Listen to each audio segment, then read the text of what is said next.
Okay, ladies and gentlemen, welcome back to Straight Talk, and tonight is going to be another one. So we're looking at a very fast-moving unification of Africa. What that means for the continent of Africa, what that means for European Union, what that means for America, and it's not looking good. White people. See, there's a time and a place for everything.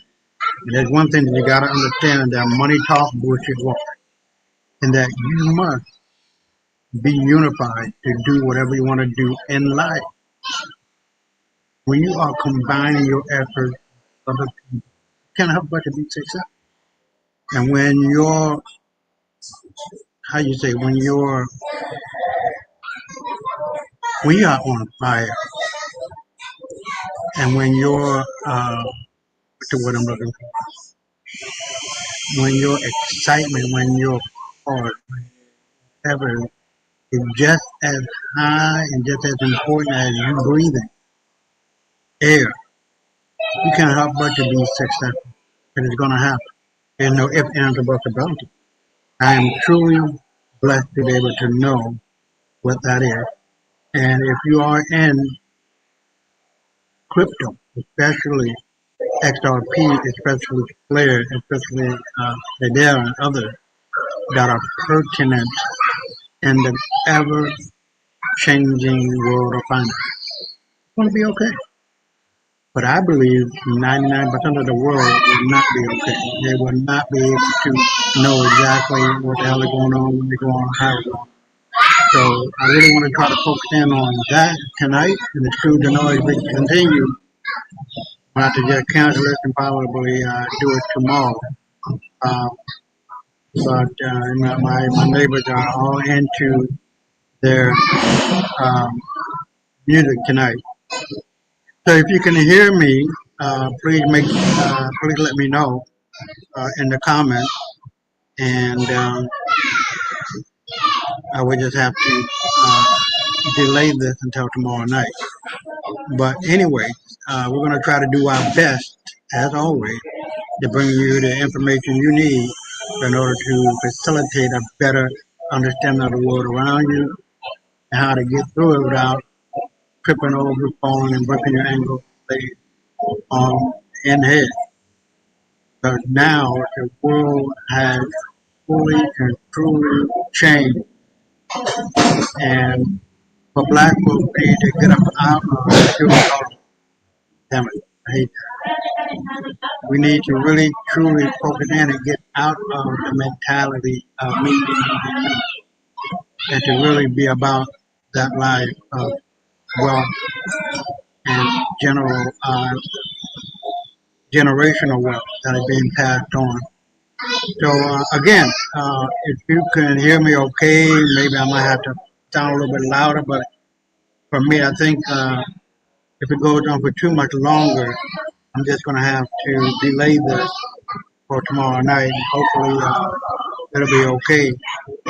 Um, there's a lot of vehicles going on, a lot of noise going on, and music being played. So I try to do my best to speak up louder, and hopefully, you guys will be able to stay around and to try to, I guess, deal with it. I don't know, but I'm going to try to deal with it um, in a way that is mutual for listeners and for me. So hold on for a second.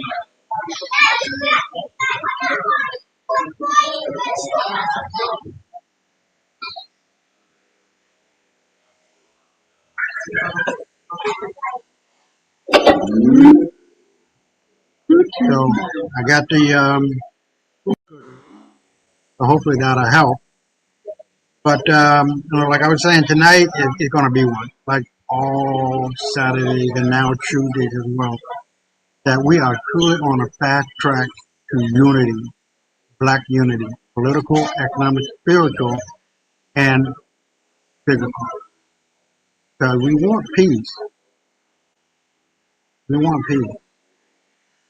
But when it's time to give that smoke, whoever wants it, we're going to get it to its fullest extent. That's some serious shit. We're not here to play. We're not here to hem and haw and shy from foot to foot or slide from foot to foot to side to side. We're not doing it. Fuck all white folks and they bullshit. They're not about that life, and they're not about being our friend. Ain't never been a time where these motherfucking animals that we call white folks who are not white, Caucasian, Aryan, Anglo-Saxon, or whatever the case may be. They just bleach out black people who come from Dravidian albinos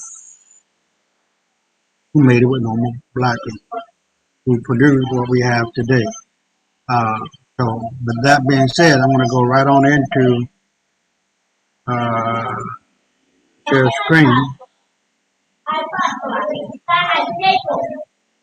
Oh, hey, brother alive, what's going on? Hold on.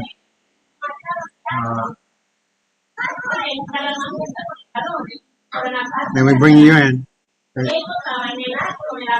let me bring you in, bro. Are you there? Are you there? What? Oh, okay. I'm here. You showing the video or the background? No, I haven't started yet. I was just giving the inside scoop of what tonight is about. It says live. Oh yeah, it's live now. Yeah, so that means you're recording. Yeah, I'm sorry. I didn't understand what you were saying. Okay, so tonight we're going to be covering what is really going on in Africa and the importance of it, and how it will affect Black people around the globe. And like we covered last week, I don't know if you heard it, but Cuba and Denmark want to join these Sahel states, making it a broader, wider, more important smaller. Cuba and Denmark want to be part if they're not already. So we're going to be looking at maybe Haiti joining. I doubt the Dominican Republic, but maybe the Dominican Republic, other factions in South America, other countries. There's going to be one, man. It's just the absolute positively moving entity that's going to grow and grow and grow because people are just tired of the white folk bullshit. You know what I mean? And once they understand what real freedom is and non-corruption as it could be, it might be better than what it is now, and that the U.S. Supreme Court, which is exactly like the Supreme Court of Africa, but more stringent, and you can't get away with all the bullshit that's going on now, the child pedophilia, other crimes, corruption, all that stopped to whatever degree that it can be done with the Continental Federation of Africa and what that means, man, because it's just one. So I'm not going to be covering as many as the videos I would normally do. So we're going to be getting out of here pretty quickly. And man, you gotta. I saw on Twitter a thing called CRANQ, which is like you were telling me about. Noise back there, bro? Can you cut some of the noise down? It's hard to hear you with all the background. I can't do that because my neighbors are booming with music. But if it gets to be too much, then I'm gonna delay it until tomorrow. But hopefully we can make it through. But if it get to be too irritating, let me know, and then I just cut it off and then wait until tomorrow night because this is very important, man. Because if it's gonna be as bad as it is already, it's not gonna get better, bro. We might as well cut it tomorrow. We could be on with you for the whole show tomorrow if you want to do it tomorrow. Oh, okay. All right. Okay. Well, let me give a taste as to what this is all about. Okay. So, you don't have to cut it off right at this moment, but just finish telling me what you have to tell me. No. What I was trying to say is that millions, because now you can get your African passport and ID as one continent. Millions and millions and millions of Black folk crashed the system. Man, look, The African Army is one. They are patrolling the border, all of the borders of uh, the continent of Africa. It has its own navy under the one banner. It's just amazing as to how quickly this is forming. Including South Africa? Yeah, including. I think there are going to be some mitigating circumstances involving. I don't know yet, but involving Morocco because it seems as though they love white folks more than they love their own continent, and a lot of that racism. That's because them head niggas in charge, the Moors in Morocco, is the ones that's in charge of the reptilians and the crypto Jew and all these other so-called elite motherfuckers. Right.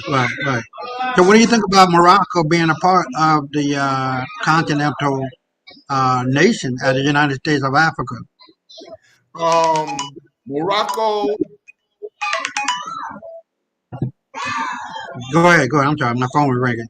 Yeah, Morocco, as long as it's hosting those Moors who are in charge of every. Remember, we talked about this maybe a month ago, maybe a little more. Remember when I told you about there was a picture going around online? I'm sure you saw it, where you had the Queen and the Pope kissing these black people's rings and bowing to them and all that. Yeah. Okay, that's who them people are. That they live in Morocco and they're very nondescript. Black Pope was from that family. I believe the D Bernardo family, one of them. I don't remember the names right now because I'm not really into this moment. But whoever those people are, those are the ones that's running all them Europeans. So if Morocco becomes a part of that body politic, it's going to still be controlled by them, and they have to be wiped out in order for to move forward. And I believe what's going to wipe them out is nature with some type of whether it be a God-given event or some heart thing that they're going to blame on nature. So we'll see what happens in the near future. Okay. So let's get it going, and hopefully it'll last. It won't last here, but hopefully we can get it really cracking. So before anything else, we're going to cover the mysterious African Iron Man combat suit that can't be real, can it? So we have to look at the fact that Chickambusto and his microsonic energy device, MSED, and others that are coming out with some technology that is beyond your imagination. And this is what we're looking at. 7,000 Africans from around the world who went into America, Europe, you name it, and helped their industry out are now back home. And so what that means is a brain drain of black ingenuity that has left Europe that has been propping it up. So it ain't white folks that's doing this shit. It's the black folks' ingenuity and pure genius that has allowed Europe to maintain and grow its influence worldwide as well as America. So we're going to be looking at throughout the video not only that, but also the economic and political angles, as did Angola conquered Portugal. And Portugal was ruling Angola for like 300-400 years, something like that. So now we're going to be out. Yeah. So now we're going to be looking at not only a powerful continent with one Afro gold currency that's going to grip its hands around the throat of white folks, politically, economically, spiritually, and physically, making it dominant, supreme. And we're talking about black supremacy, black superiority, and black dominance in all four sectors: political, economic, um, spiritual, and physical. So let's get at it. Ghana, a country with nearly no military pretenses, took the world by storm, but perhaps not for the best reasons. Isaiah, During the put your 38th Annual Technology so we can Exhibition hear. organized by the Kantanka Company, Can you hear it? Can you hear it? Not now. I'm saying put your mic on mute, not the computer's mic. Okay. Through StreamYard.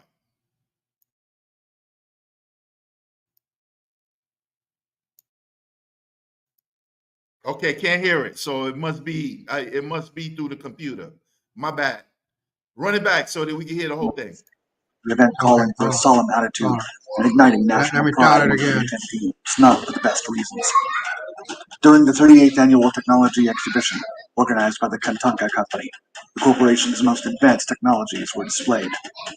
An armored personnel carrier, safeguarding a group of soldiers armored with exoskeletons, rolled before the eyes of a hypnotized audience, with the event calling for a solemn attitude and igniting national pride among the attendees. But as the soldiers waddled clumsily through the parade, amateurs and experts the world over pointed at an obvious yet sad truth. The event was not a custom show, but a very serious exhibition of military prowess.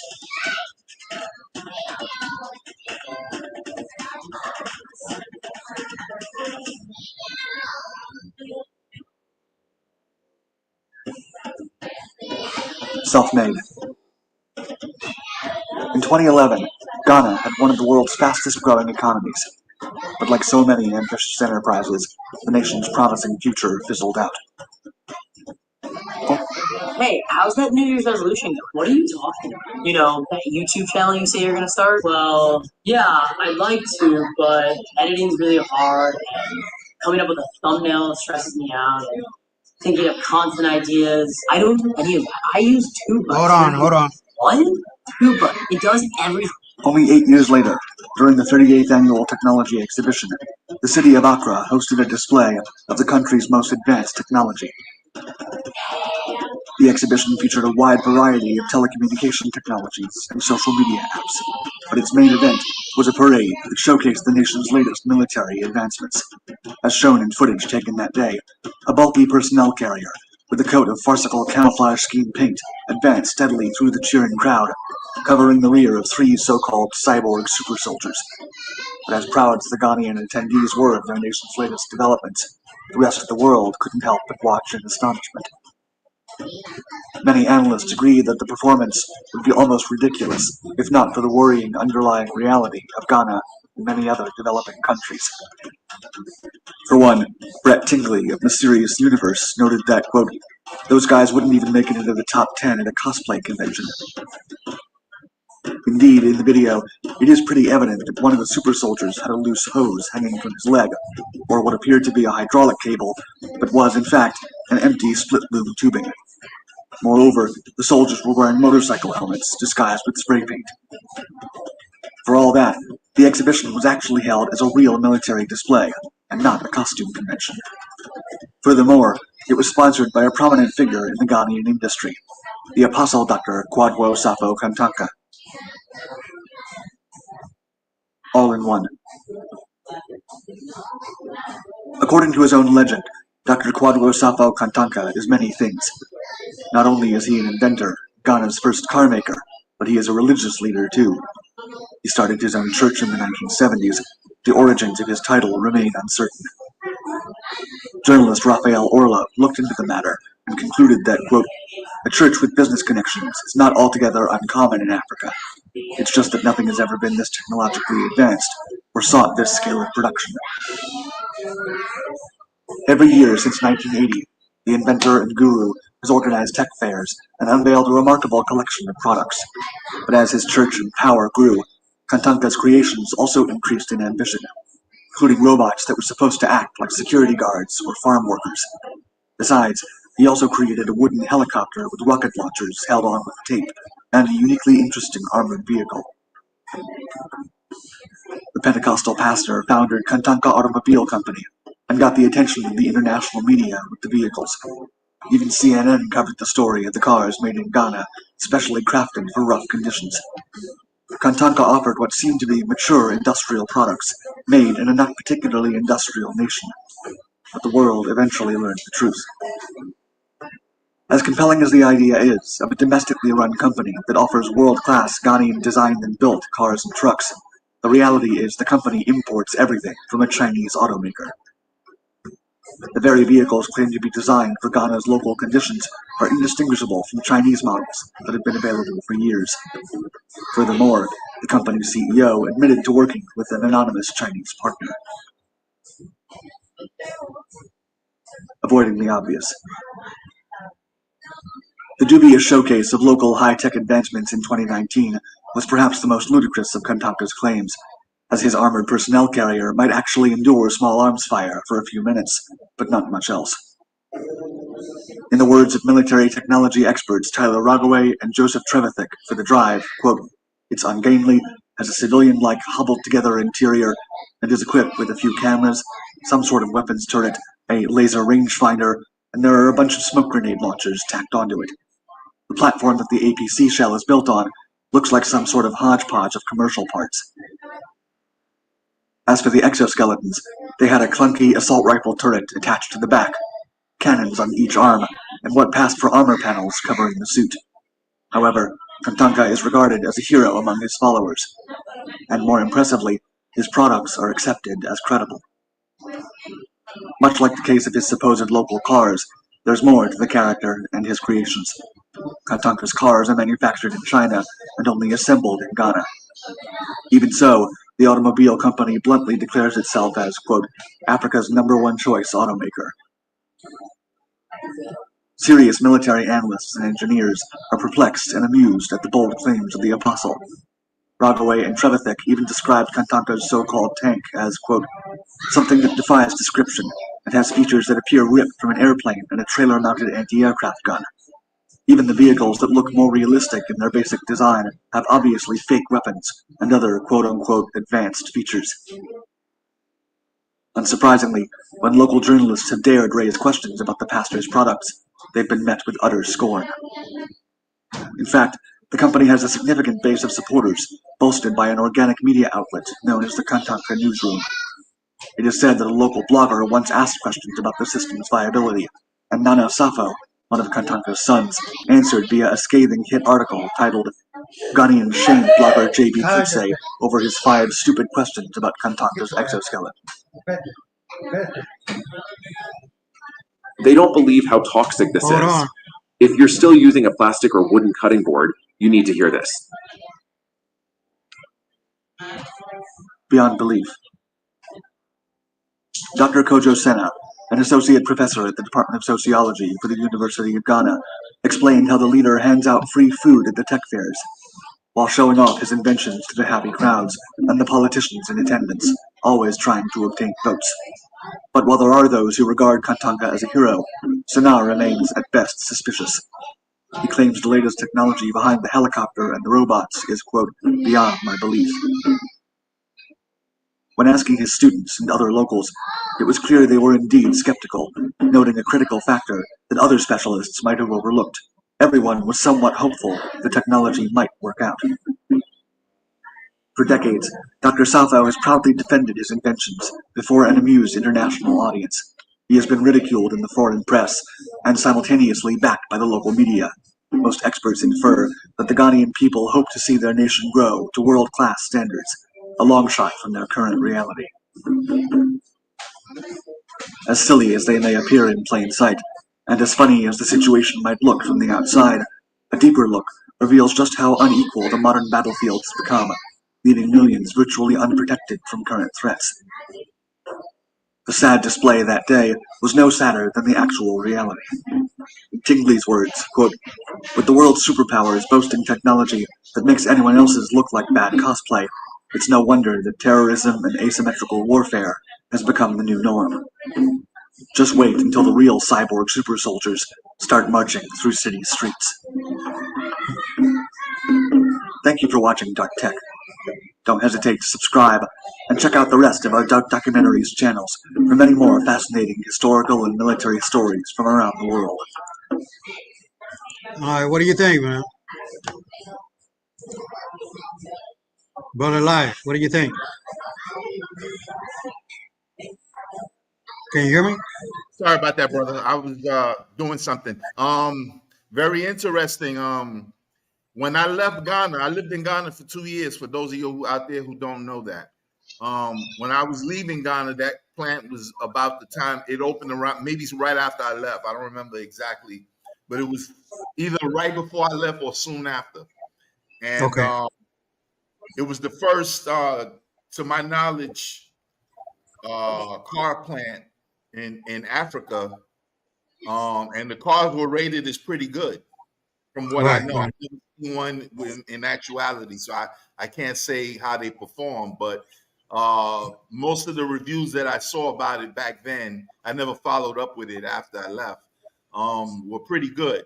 And so, even if it was made in, even though they were, the parts were made in China and assembled in Ghana, it's still a African product because that is the exemplar for a uh, the template for how to build cars in Africa.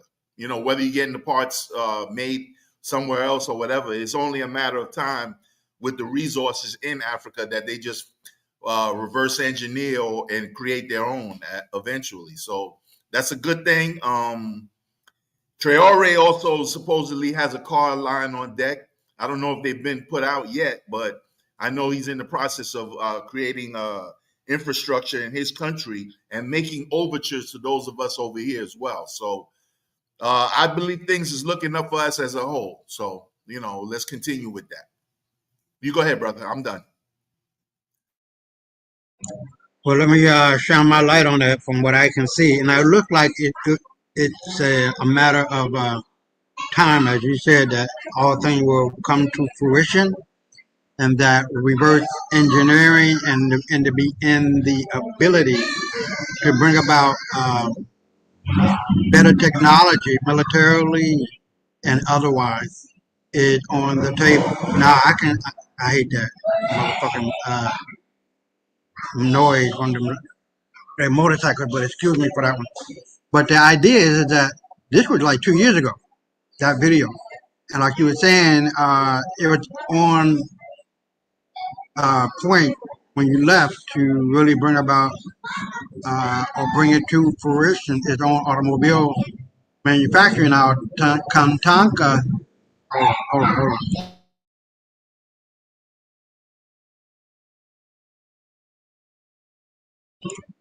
Now, Kantanka is not the only automobile manufacturer. I forget the other two.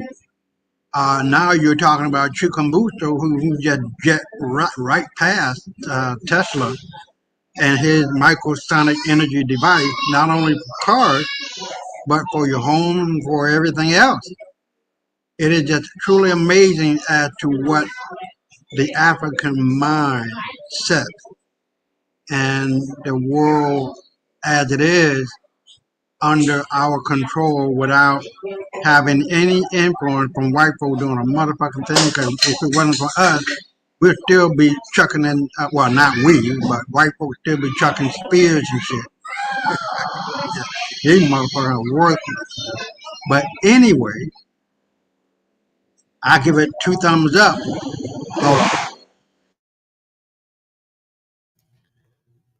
Hey, Ike, take a quick look at the I just sent you a link in the chat. Take a quick look at that. You can just read the title if you want. It's a written article. It's not a video. So let me cover that. Yeah, can you hear me? Yeah, I can hear you now.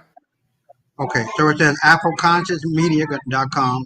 Tesla in panic. Captain Ibrahim Traore launched Burkina Faso first electric car. I've seen that. I've seen that, man. This is,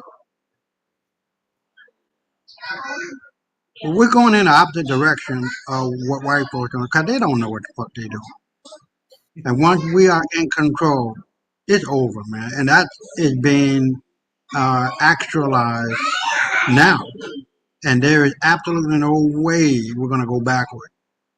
and we're gonna go forward from here and just fuck all white folks, man. We don't need the white boy, white girl doing a motherfucking thing because they always having a way to fuck up a one-car funeral. They wouldn't know how to pour piss out of a boot, even if the direction said turn up. So what the fuck? You know what I mean?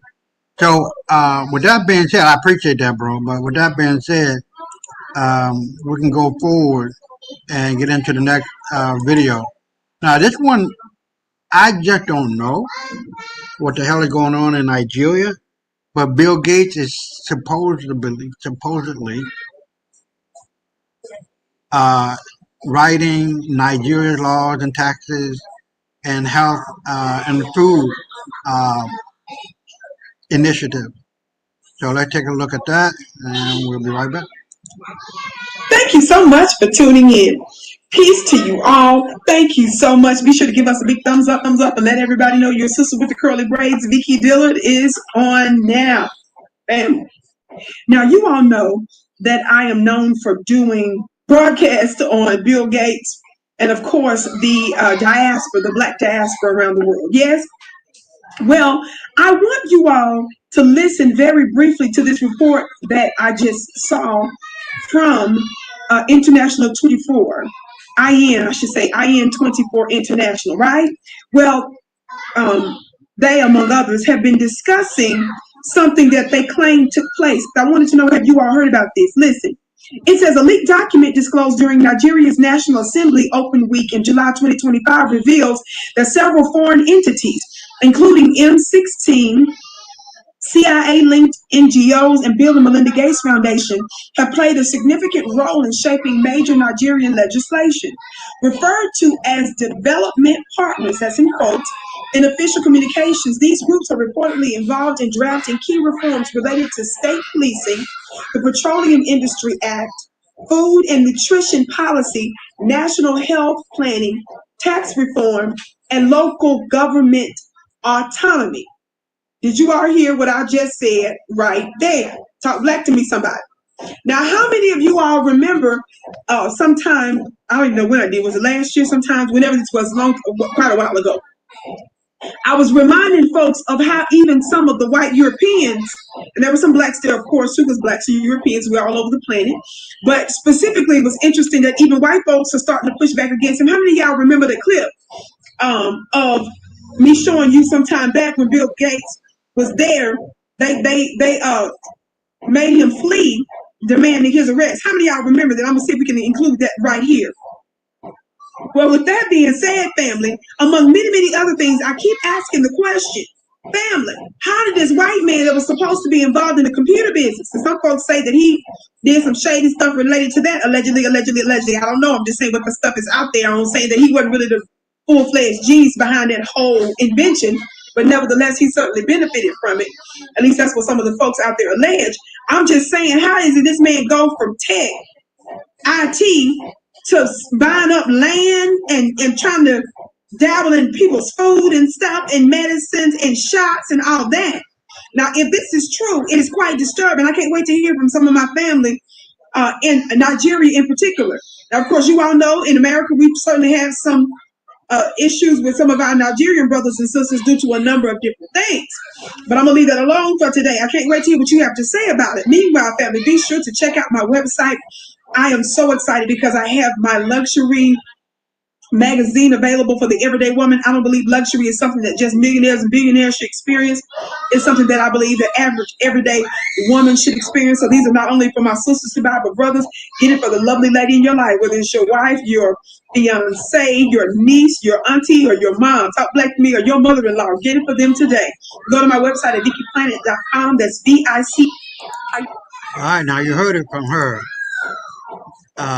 Did you hear it, bro? That's Vicky Dillard, bro. Ain't Yeah. nobody better than her. She'd give it up, bro. I love her. I wish I could meet her so I could tell her that personally. She's beautiful, man. Yeah, I mean, but if she can stop fucking with that head, she'll be all right. Yeah, that's pretty much it, bro. And I'm glad that she mentioned I'm glad that she mentioned that even though a lot of African Americans, the delineation thing, and Right, Caribbeans right, and so on and so forth, you know, even though we going through that, sometimes you got to put stuff like that aside for the greater good. And right, we're hoping us on this side of the world, right, because when it comes to uh, what side of the world you're on, in Africa, you would be considered an African American because the Dominican Republic and Haiti, Jamaica, and all those Caribbean islands is considered part of North America. right, So right, like right, saying Madagascar isn't part of Africa because it's not attached to it. It's still an right, African country, even though it ain't physically right, on the island, on the mainland. Excuse me. With that right, said, with that said, when it comes to us benefiting in the long run, we need to still be together. We got to put that aside for a moment. So right, it would be like if there was a gang fight and a civilian gets hit. You know what I'm saying? Nah, you got to take care of that civilian, and we're going to continue to kill each other. Let's get to it after we take care of that person that was innocent. They didn't have nothing to do with this. right, right, If you're being honorable, I'm talking about. I'm not talking about what people actually do. I'm talking about what people should do. So with that right. said, hopefully the best of all of us who understand these things can compartmentalize our issues and get together when it comes to us benefiting in the long run. And I'll yield with that. Okay. Let me piggyback off of that and just say that we should be done with kumbaya with these fucking animals. They're not our friends. Never have been, never will be. As a Jew, I know for a fact that Pseudo yeah, crypto. no, I'm talking about me as a Jew. I know our ancestors did not fuck with these people. They hated these They hated these motherfuckers. And I hate them too. Not out of hate for hate's sake, but knowing how these motherfuckers are. All they know how to do is bring death, destruction, disease, and despair to the fucking table. And now you can add the other D, depravity. This is all they do. They have never created not one world civilization, not one world religion or philosophy. They have brought death to every sector of humanity. They And ain't, you ever yeah, heard I the mean, saying? You ever heard the hold saying? on, hold on. They ain't shit because they talk shit, and they know they talk shit because they know they ain't shit. I got a white boy telling the world in a video on YouTube saying white folks ain't shit. Now, I'm not saying it, even though I do say it. And it's not because white folks say it, it's because the historical evidence points to their natural, unnatural ability to do bad shit, and then turn around and say ain't this shit. Go ahead. Go ahead. Okay. Say what The you're only gonna thing say. I want, the only thing I wanted to say, when you were saying that, is the only thing the white boy created was the patent office. I'm sure you That's heard it. that one before. Yeah. I heard it. But man, look, we have got to delineate from these motherfuckers. We've been trying to get along to go along. Fuck these motherfuckers, man. Trying to sit at their table with no meat on the bone, a little bit of rice, and a cup of coffee. That's all they got.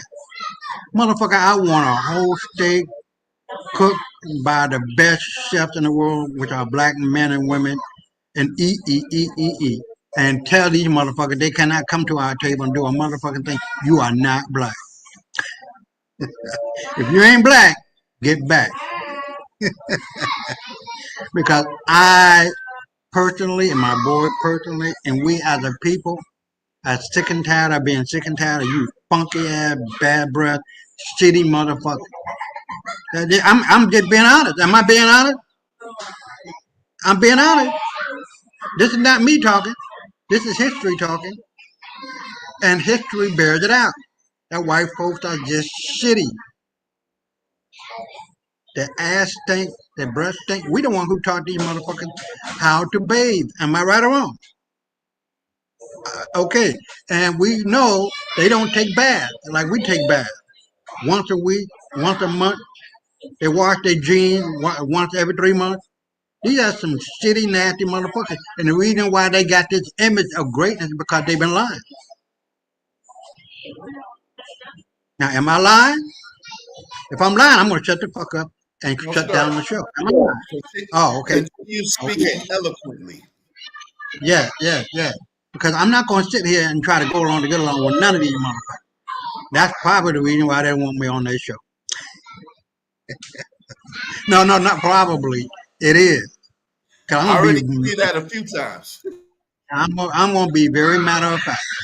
That Chinese boy who ended a affirmative action, and now Asian motherfucker can't get into Harvard. There's less of these motherfuckers in there. Hold on. So there's less motherfucking Asians when they thought there were going to be more of them getting into Harvard, Yale, Princeton, you name it.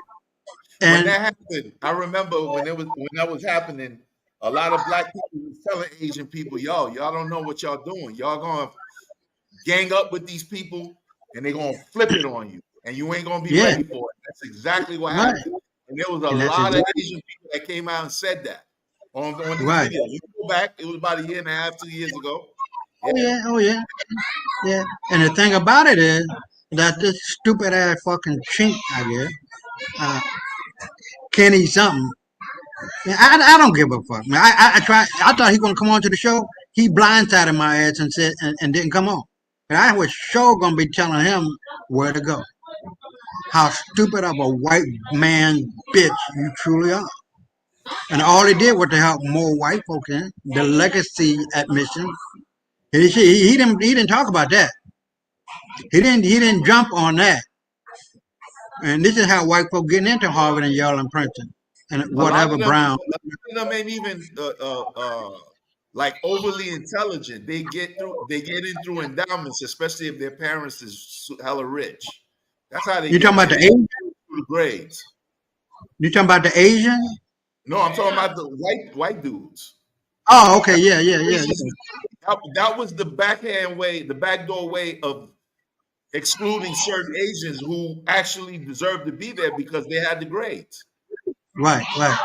Well, to me, man, the dumbest motherfuckers on the goddamn planet is not only white folk, but the yellow ass fucking wannabe Asian. Ooh, man, I tell you, if I had that motherfucker on my show, I'm saying like, you think you're smarter than me? You think you're smarter than me? Do you think you're smarter than me, Kenny? That's his name. I would have broke it down to him. I said, well, tell me how many states are there in the United States, motherfucker. You think you're smarter than me? Tell me who was the first president of the United States. Was it a black man? Who created the motherfucker the United States? Was it white folk? I would have thoroughly enjoyed that shit, and I would have embarrassed the fuck out of them because a lot of these motherfuckers just reading just to be reading and going along to get along with white folk. That's all they do. Fuck them. But anyway, I digress, sir. Keep it moving, and we're gonna see some white folk. Nasty, disgusting. I'm not gonna play it all the way through, but nasty, disgusting motherfuckers. They just nasty. Here we go.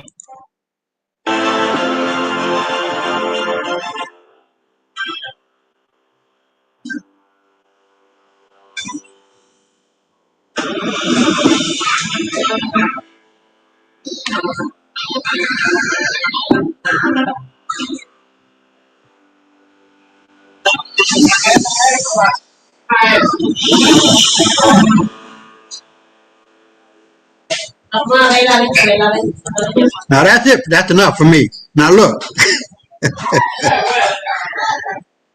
sir, when we had the crack epidemic, which we did not buy the crack, we did not buy the guns, those were supplied to our community. We didn't have that shit, and we got no help at all. White folk were talking about us like fucking dogs. Man. But now that they are being whipped by fentanyl and other things, or that drug where they are called crocodile. Hold on. Let me pull that up because I just don't want to be crocodile. Crocodile or crocodile. The drug is literally making them out to be like this. You see this? See that? And these people are alive and well and walking around. Where is that being? Where is that an epidemic at? Well, at first it was in Russia, and then it changed, or it traveled to America. So, is that the same thing as Trank? Huh? Is that the same thing as Trank? It's far worse. Even they got a new drug out there 10 times worse than crocodile. And these motherfuckers just taking it in, sucking dick, getting fucked in the ass. And this is just it's called a zombie drug, the crocodile. It's been out for a while. And look at what it does. Man. You got one, I've seen one person where they had all of this part of their face is just bone. And the eye is gone. And you take the drug and you mix it with gasoline and heroin and whatever else. Hold on, let me pull that up. Crocodile is a man-made drug, opioid, loaded with unsafe chemicals. It is faster to make, but much more toxic. Crocodile or crocodile is cheap with a short high, usually lasting about an hour. Crocodile withdrawal lasts several weeks to over a month, and side effects include open sores, loss of limbs, overdose, and death. Now, to me, I wish they can just take all these motherfuckers. They can just take them right on, but they just need to go right on, and you lose your fingertip. All your shit just fucked up. I wish I can find. I know I got it saved somewhere, but I was just going to take a look at this. And it's a flesh-eating drug. It makes you look. Literally, you have no arm, no flesh, no nothing, or a little bit of flesh on it, and all your bones are just showing out. Hold on, just like the first video, like here. But imagine it's on your face, or your eye is gone, all this flesh is gone, your ear is gone, and just half of your face nothing but bone. But these people are walking around like like normal. But so. Like I say, man, I don't give a fuck about these motherfuckers. Cause they never gave a fuck about it. I don't drop now one iota of tears from my eye. I don't give a fuck about these people who had a 500-year jump on our ass, and now we're jumping over them. You feel me? I give no fuck. They don't give no fuck. So how the fuck can you be white? You got a 500-year jump on us and putting us at bay with all kinds of criminal activity and coups against our own black community who were wealthy than all white folks community put together. But they, I say, okay. Because, when black folks say, okay, cool. You know what that means. We just going to lay back in the cut. And when it's our time to beat your motherfucking ass, that's going to be it.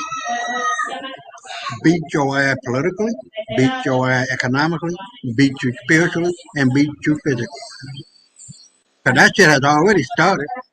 It's just getting our hands around these motherfucking worthless motherfuckers' animals' neck is already there. It's just getting tighter and tighter and tighter.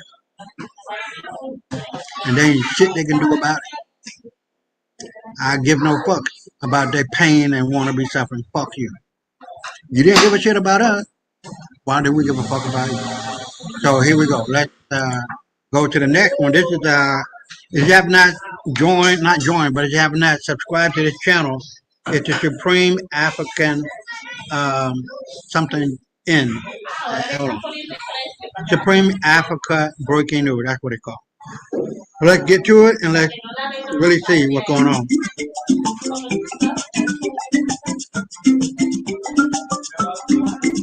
Breaking. One Africa force is now patrolling all borders. New map of Africa released. By Takunda Mamika. Supreme Africa breaking news. Tisu Banhu Bacho. The lines on the map have not moved, but the force guarding them has changed forever. Part 1. The leak from Addis, viewers from Cairo to Cape Town. Listen closely. SN has obtained classified AU security documents, internal voice recordings, and a restricted new map that reveal a continental operation so large it changes the way Africa is defended. According to Chairman Shadow, the African Union has formally activated the One Africa Forces Border Command. AU-trained security units now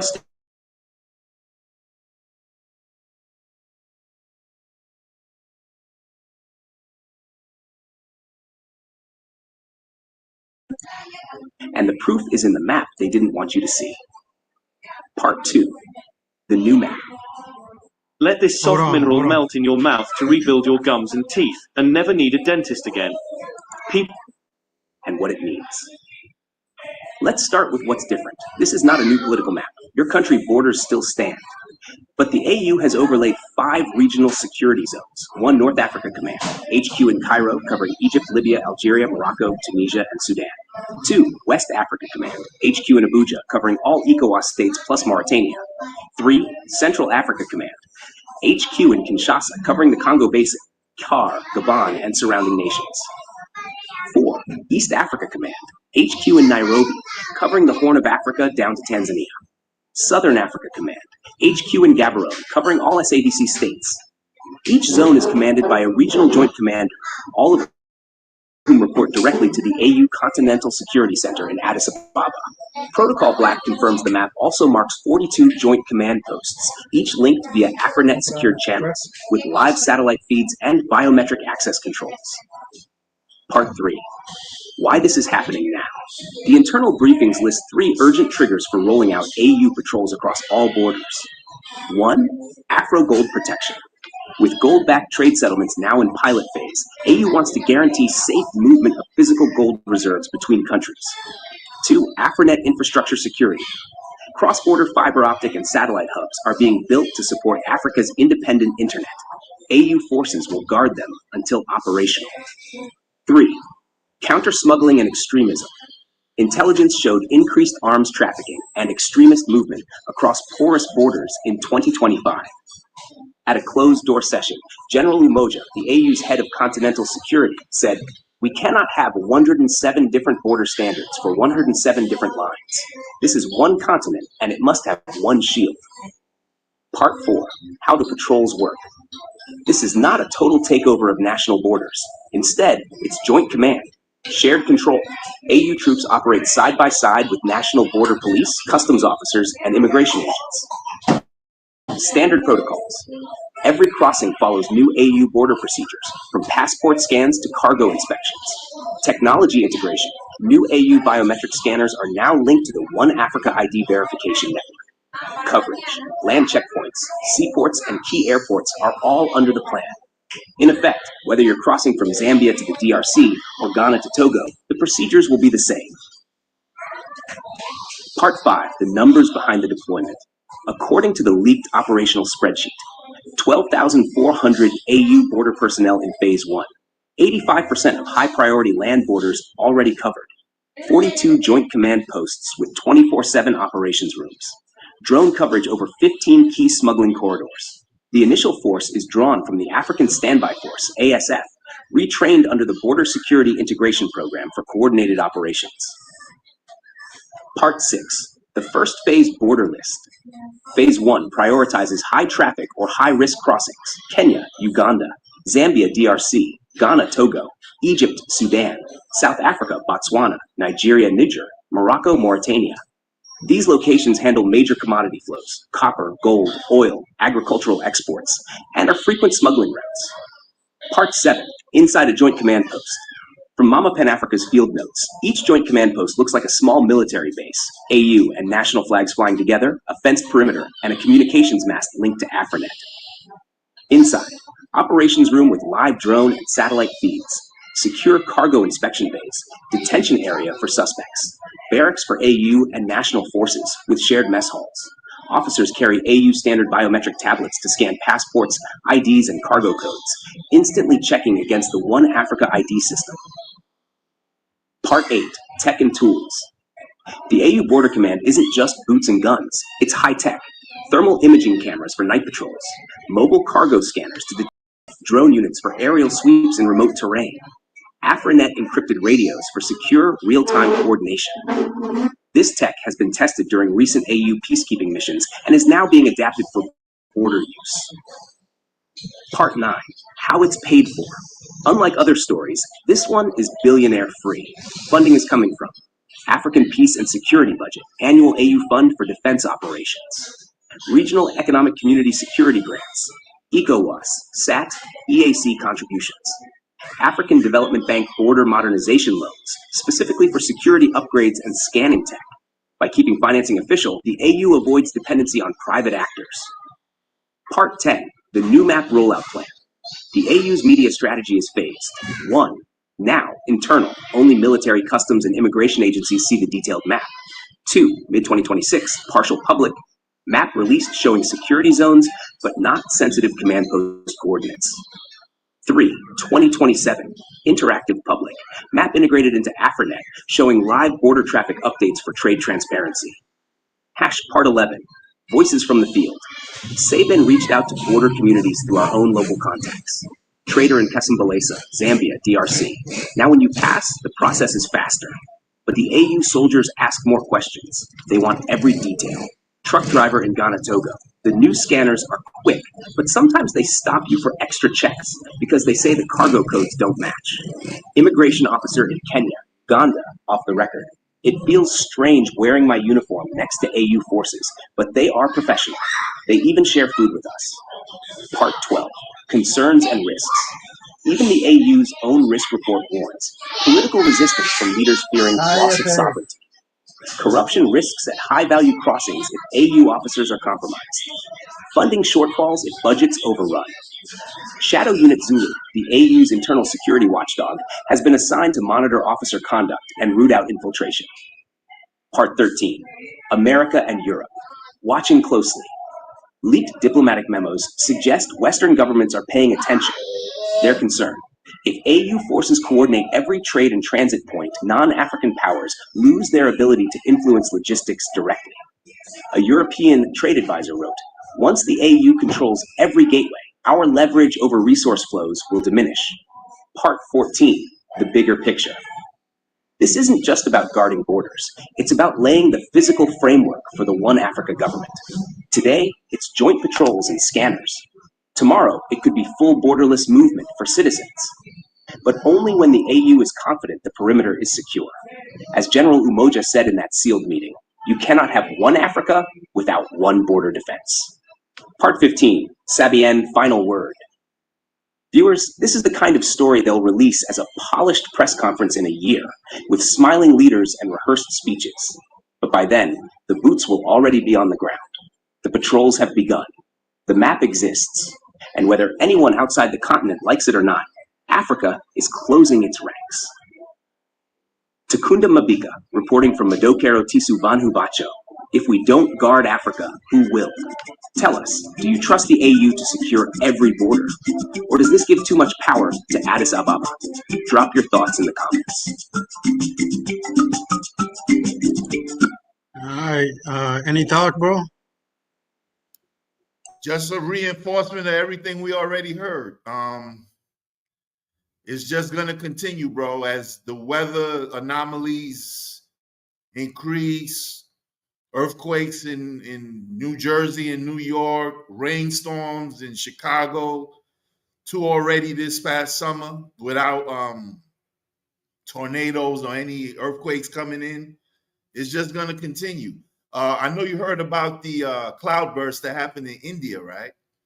Destroyed a whole village, and it wasn't raining. Right. Water was coming from the ground.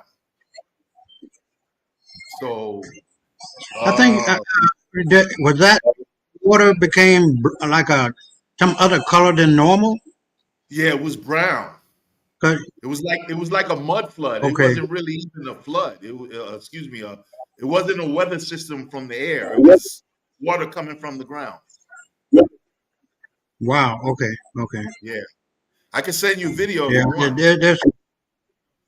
Yeah. Please do. There was. Yeah, You heard that there gonna be some alien ship. I'm gonna take it for what it is. I believe it when I see it. But there should be some alien coming in November. Have you heard about that? yeah. I saw something on that earlier. It said it's going to be earlier than that now. Now that could be Blue Beam, Project Blue Beam, or anything else. Yeah. But we're gonna have to wait it out, brother, and see what happens. Because it's so much Right. happening everywhere, man. You know, whether it's being manipulated to happen or not. These things are Right. happening. Real talk. Yeah. Right. Right. Right. Well, you know, white folk be saying shit that nigga don't be saying. Hey, That brother, was, I'm gonna send it to you, and then I gotta go. okay. Okay. Okay. Cool. All right, hold So on yeah, one so second. I appreciate it. Okay.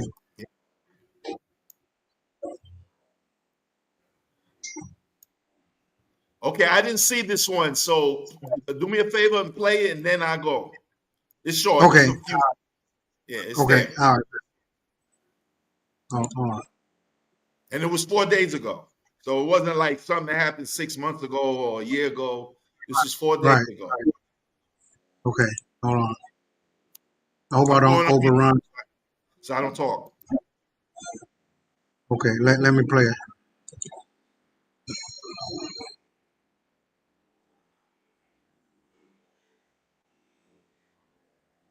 Oh, okay. Hold on. Hello, What's your name? I name Tom. Do you mean my name is Tom? Yes, perdón. Where are you from? A deadly cloudburst in northern India has triggered flash flooding and left a popular tourist village in ruins, South Asia Bureau Chief Meghna Bali reports. It's a scene of utter devastation in Uttarakhand's Uttarkashi district, where a powerful cloudburst has triggered flash floods, killing many people and leaving dozens feared trapped. The army arrived within 10 minutes and evacuated dozens of people. The village of Dharali, usually a peaceful tourist hub, now looks like a disaster zone. Videos show a massive wave of mud and water roaring down the hillside, raising everything in its path. You can see tall buildings collapsing, sky-high trees absolutely flattened, and roads completely buried under debris. Now, locals say it was all over in seconds. The cloudburst struck around 1:45 p.m. yesterday in the catchment of the Kir Ganga River, and suddenly a huge surge of water came crashing down the mountain. People ran for their lives, and many, unfortunately, didn't make it. Entire homes and shops were washed away. The ancient Kalkedar temple is also believed to be buried under layers of slush. Now, rescue efforts are underway, but they're difficult. It's been raining heavily and communications are patchy. Prime Minister Narendra Modi and Home Minister Amit Shah have expressed their condolences and promised full central support. This is a densely populated tourist stretch, so there are real concerns that the death toll could rise as rescue teams dig through the wreckage. Okay. Yeah, that's deep. Hold on. Go ahead, bro. That's deep. Yeah, man. That's pretty much what it is, man. So with that said, let me get up out of here. Are you doing the Tuesday show? Oh yeah. We'll be on Tuesday. Okay. All right. Now let's talk before then, so we can strategize. Okay. All right, cool, big man. brother. I appreciate it. All right. Appreciate All you. right. Good Appreciate luck to it. you and your family, man. Talk soon. Yeah. And stay black. As well as you. Always and forever. Stay negro. Yay. Dímelo. Quédate negro. All right, so lost our boy. So we're gonna keep on moving on, and the next video deals with one African government just banned the U.S. dollar. So it's gonna be a battle between Afro Gold and the U.S. dollar because the only way you can truly pon eso para allá, para adentro, porque no quiero, mira, pon eso para allá, porque no quiero doing nada. Okay, so we're gonna keep going here, and this one is one Africa government just banned the U.S. dollar. There's going to be a battle, an economic battle, currency wars between Afro Gold, and if you want to do business with the continent of 1.5 billion people, you're going to need to deal with and change or exchange the dollar into the Afro Gold. And it's going to be a bitch of a war, and Africa is going to win. I'll be right back.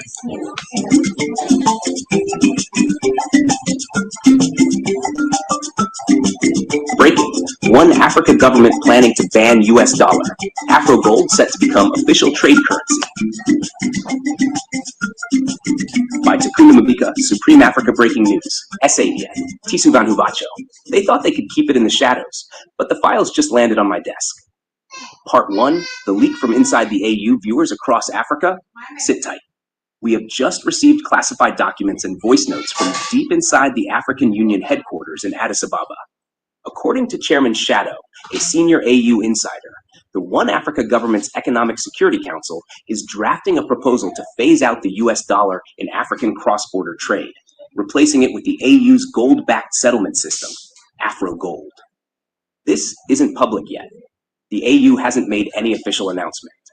But in diplomatic circles, the plan has already begun to circulate in what they're calling restricted economic security briefings. And the date on that proposal? July 2026. Part 2. Why the AU is moving now. According to the leaked notes, the AU believes now is the perfect moment for 2 reasons. 1. Afro Gold pilot success. Over the past year, Afro Gold has been quietly embedded in the national currencies of 5 pilot countries: Zambia, Kenya, Ghana, Botswana, and Senegal. The system is working without major glitches.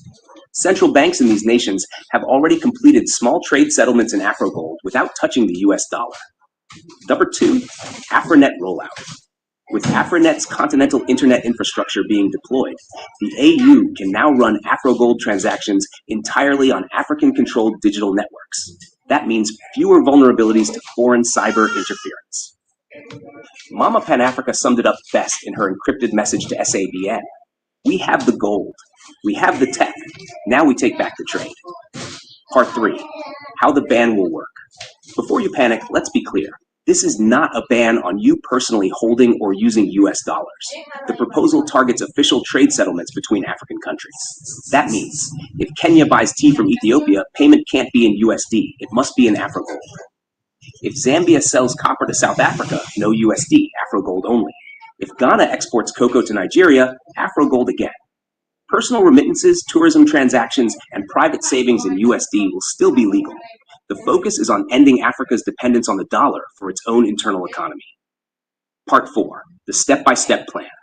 The leaked document outlines 3 phases. Phase 1, early 2026. Expand Afro Gold embedding from 5 pilot countries to 20 AU member states. Begin converting intra-African trade contracts from USD to Afro Gold. Phase 2, July 2026. Official USD phase-out for all intra-African government and corporate trade payments. AU Central Bank begins publishing monthly Afro Gold reserves to reassure markets. Phase 3, 2027 onwards. Negotiate with BRICS, ASEAN, and South American blocs to settle non-African trade in Afro Gold. Gradual reduction of USD reserves in African central banks. Part 5. Who's backing the move? Our insiders tell us the proposal already has strong backing from 28 AU member states, including heavyweights like Nigeria, Africa's largest economy; South Africa, a key player in both BRICS and African finance; Egypt, strategic trade hub for North Africa and the Middle East; Kenya, East African digital finance leader. The loudest supporters are also some of Africa's most resource-rich nations, countries with gold, oil, copper, and diamonds that don't want to keep selling their wealth in foreign currency. Part 6. The billionaire factor. You already know this isn't just politicians talking in marble rooms. The African billionaire class is in on it too. Strive Masiyiwa is providing secure fiber links through Liquid Telecom to carry Afro Gold transactions. Patrice Motsepe is reportedly funding the logistics network that moves AU-controlled gold between vaults. Aliko Dangote has offered storage space in his private high-security facilities in Lagos. Mo Ibrahim is advising on transparency measures so Afro Gold doesn't get labeled a money laundering risk by the West. As Protocol Black put it, Without these billionaires, AfroGold would still be a PowerPoint presentation. Now it's a living system. 7. Why the U.S. is worried. While this hasn't hit CNN or Reuters yet, sources tell us the U.S. Treasury is already aware of the AU's plan. Their fear is simple: dollar dominance. The USD's power partly comes from being the world's default trade currency. Loss of leverage. Without USD settlements, US sanctions lose some bite. Influence shift. AfroGold could tie Africa more closely to BRICS and other alternative economic blocs. A confidential briefing by US economic advisors allegedly warns that an AfroGold trade zone could accelerate multipolar currency competition, which is code for the dollar loses ground. Part 8. The security measures. To protect the rollout, the AU is taking extreme precautions. Shadow Unit Zulu is monitoring for foreign sabotage attempts on the AfroGold network. AU gold vaults in Ghana, South Africa, and Tanzania have been reinforced with biometric access. AfroGold transaction servers are being housed in undisclosed data centers, connected only through AfroNet nodes. One AU official joked during a private meeting, "We've built Fort Knox, but with better Wi-Fi." Part 9. How AfroGold will be valued. Hold on.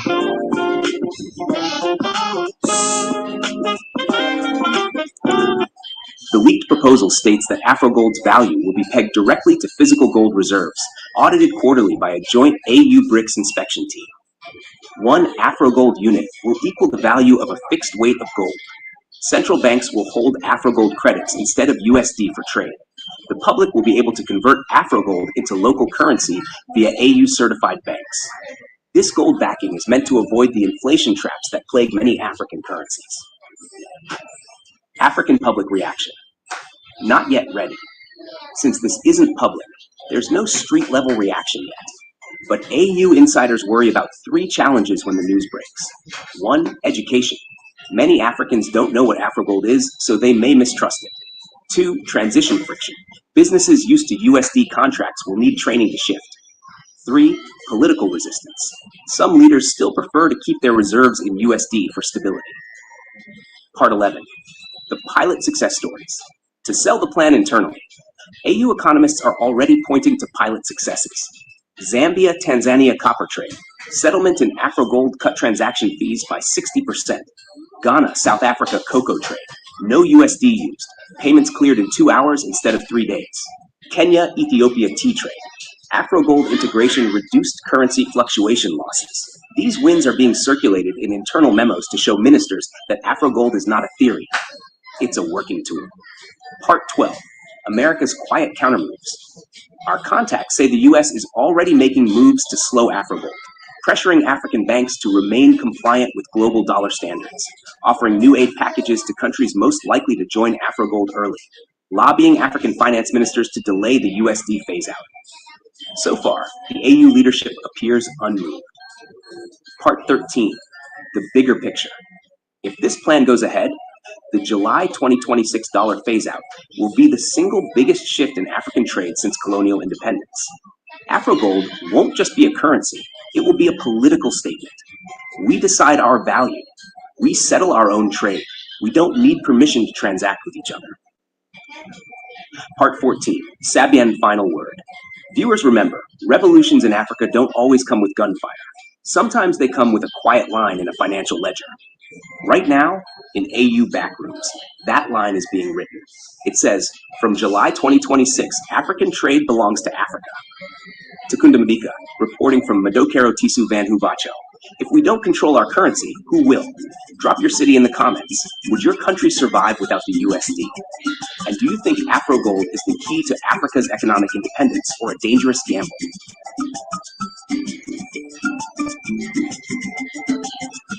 All right, you heard it.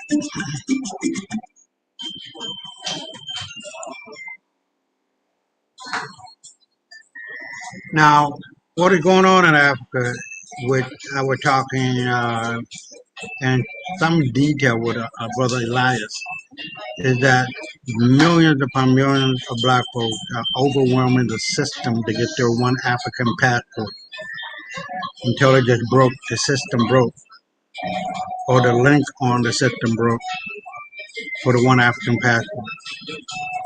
But there is a One Africa ID that is now being um, dished out, I guess, or passed out, or passed around, or people are getting, is a better way of saying that. And it's just going to be a matter of time. And, Africa will rise and be the number one continent on the planet, telling the world what to do, how to do it, when to do it, where to do it, and so on and so forth. The black man's voice must be heard. You must sit your funky asses down. Just shut the fuck up and listen and do what the hell we tell you. Alright? So let's get out.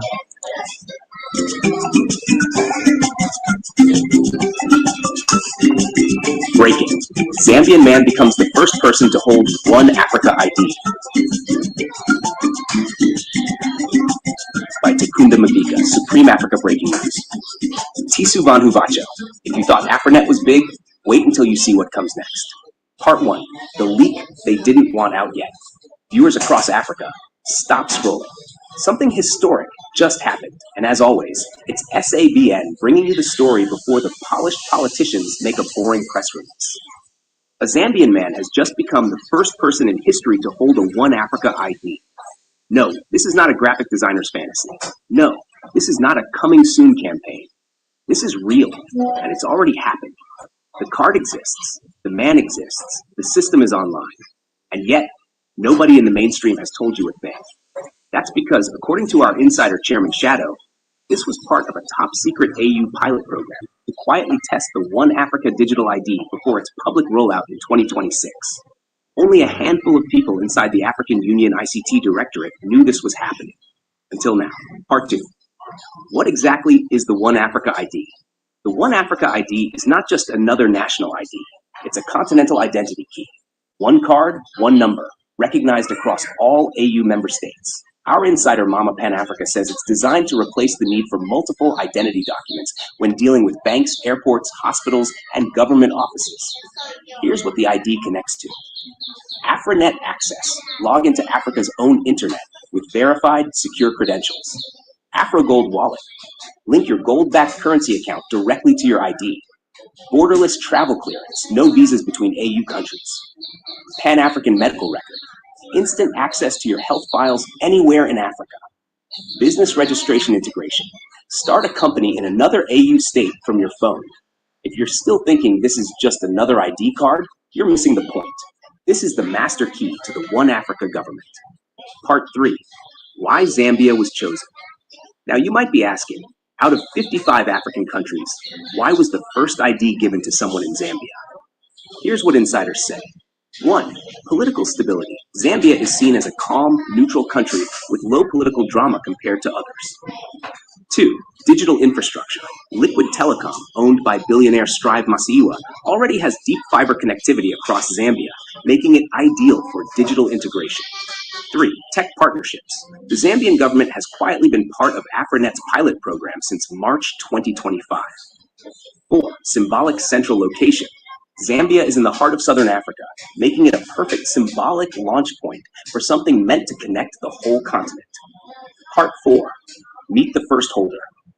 Our sources have identified him only as Mr. K, a 38-year-old Lusaka-based entrepreneur in the renewable energy sector. According to Protocol Black, an AU tech insider, Mr. K was selected because he runs a registered business in Zambia. He frequently travels within Africa for work. He is part of an AfriNet early adopter program testing AU cybersecurity. Mr. K's One Africa ID is marked 00001, a number that will make history. The card itself? A sleek black and gold design, with the AU emblem on the top, a small chip on the right, and a digital QR code that links to encrypted servers in Addis Ababa. 5. How the pilot rollout works. This isn't just about giving a man a card and shaking his hand for photos. The One Africa ID is tied to a secure AU-run database currently operating out of 3 server farms: Addis Ababa, Ethiopia; Nairobi, Kenya; Lagos, Nigeria. For now, the system is only active for 12 pilot citizens in Zambia, 8 in Kenya, 5 in South Africa, 3 in Ghana. That's right. There are already other holders, but Mr. K's card was the very first printed and activated. The AU is quietly observing how the ID integrates with airport immigration systems, bank verification services, AFRINET login protocols, cross-border business registration. Part 6. Why you haven't heard about it. According to General Umoja, the AU's military liaison for the digital ID rollout, the reason they kept this under wraps is simple: security. If word got out too early, the AU feared cyber attacks from foreign states trying to hack the ID system before it launches, political pushback from member states worried about losing sovereignty, misinformation campaigns to scare Africans into rejecting the ID at first. So instead of a big flashy launch, they chose a silent phase. A few cards quietly issued, tested under real conditions, and monitored from secure control rooms. Part 7. The ID's connection to AFRINET. Here's the part that will make your tech brain explode. Your One Africa ID will eventually become your AFRINET passport. Instead of logging into platforms with random emails, the ID will let you log into African e-government portals, access AU-only social platforms, securely pay for goods and services across borders, vote in continental digital elections. And because AFRINET runs entirely on African infrastructure, this means no foreign data centers will store your details. Part 8. The role of African billionaires. If you think this is just an AU bureaucracy project, think again. Strive Masiiwa, through Liquid Telecom, is providing the backbone network. Mo Ibrahim, through his governance foundation, is funding cyber governance frameworks. Aliko Dangote, offering AU access to his private data centers in Lagos. Patrice Motsepe, reportedly funding the AU digital payment integration, which will link AfroGold to the ID. This is not just politics. This is African money building African systems. Part 9. What it means for ordinary Africans. Let's paint the picture.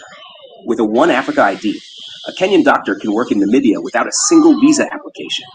A Malian student can enroll at a South African university without piles of paperwork. A Nigerian business owner can open a branch in Tanzania from their phone. A Zimbabwean musician can get paid in AfroGold from fans across the continent instantly.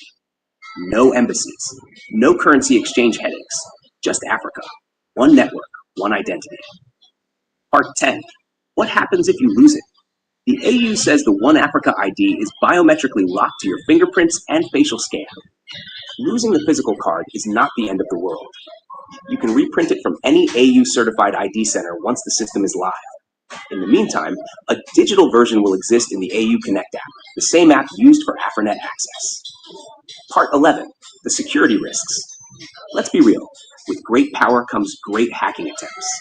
The AU has built quantum-level encryption for the ID database, Shadow Unit Zulu monitoring potential sabotage from foreign intelligence, drone-assisted data centers with air-gap backups. But our insiders warn, no system is 100% unbreakable. That's why the pilot is critical. If anything goes wrong now, it can be fixed before millions of Africans get connected. Part 12. When will you get yours? The AU's secret timeline, according to Chairman Shadow. 2025, pilot phase in Zambia, Kenya, South Africa, Ghana. 2026, Q1, expansion to 15 more AU member states. 2026, Q3, continental launch alongside full AFRINET integration. By early 2027, every AU citizen will have the option to apply for One Africa ID. Part 13, how to prepare now. If you want to be among the first wave when your country joins, 1. Make sure your national ID and passport are up to date. 2. Register for any AFRINET pilot programs in your area. 3. Download the AU Connect app when available. 4. Keep an eye on announcements from your Ministry of ICT. And of course, keep watching CBN. We're your direct line to the leaks they don't want you to hear. Part 14. SABN Final Word. This is bigger than any tech story we've done. It's not just about convenience. It's about freedom. It's about an African child born in 2030 never having to explain why they need 5 different IDs to travel from Nairobi to Lagos. The One Africa ID is the passport to the future. And it started quietly in Lusaka. And now you know. Takunda Mabika, signing off from Madokero Tisu Van Hubacho. If we don't fix Africa, who will? Drop your city in the comments. Where will you be when your One Africa ID arrives? And tell us, do you trust it? Or do you think it's too much power in one card?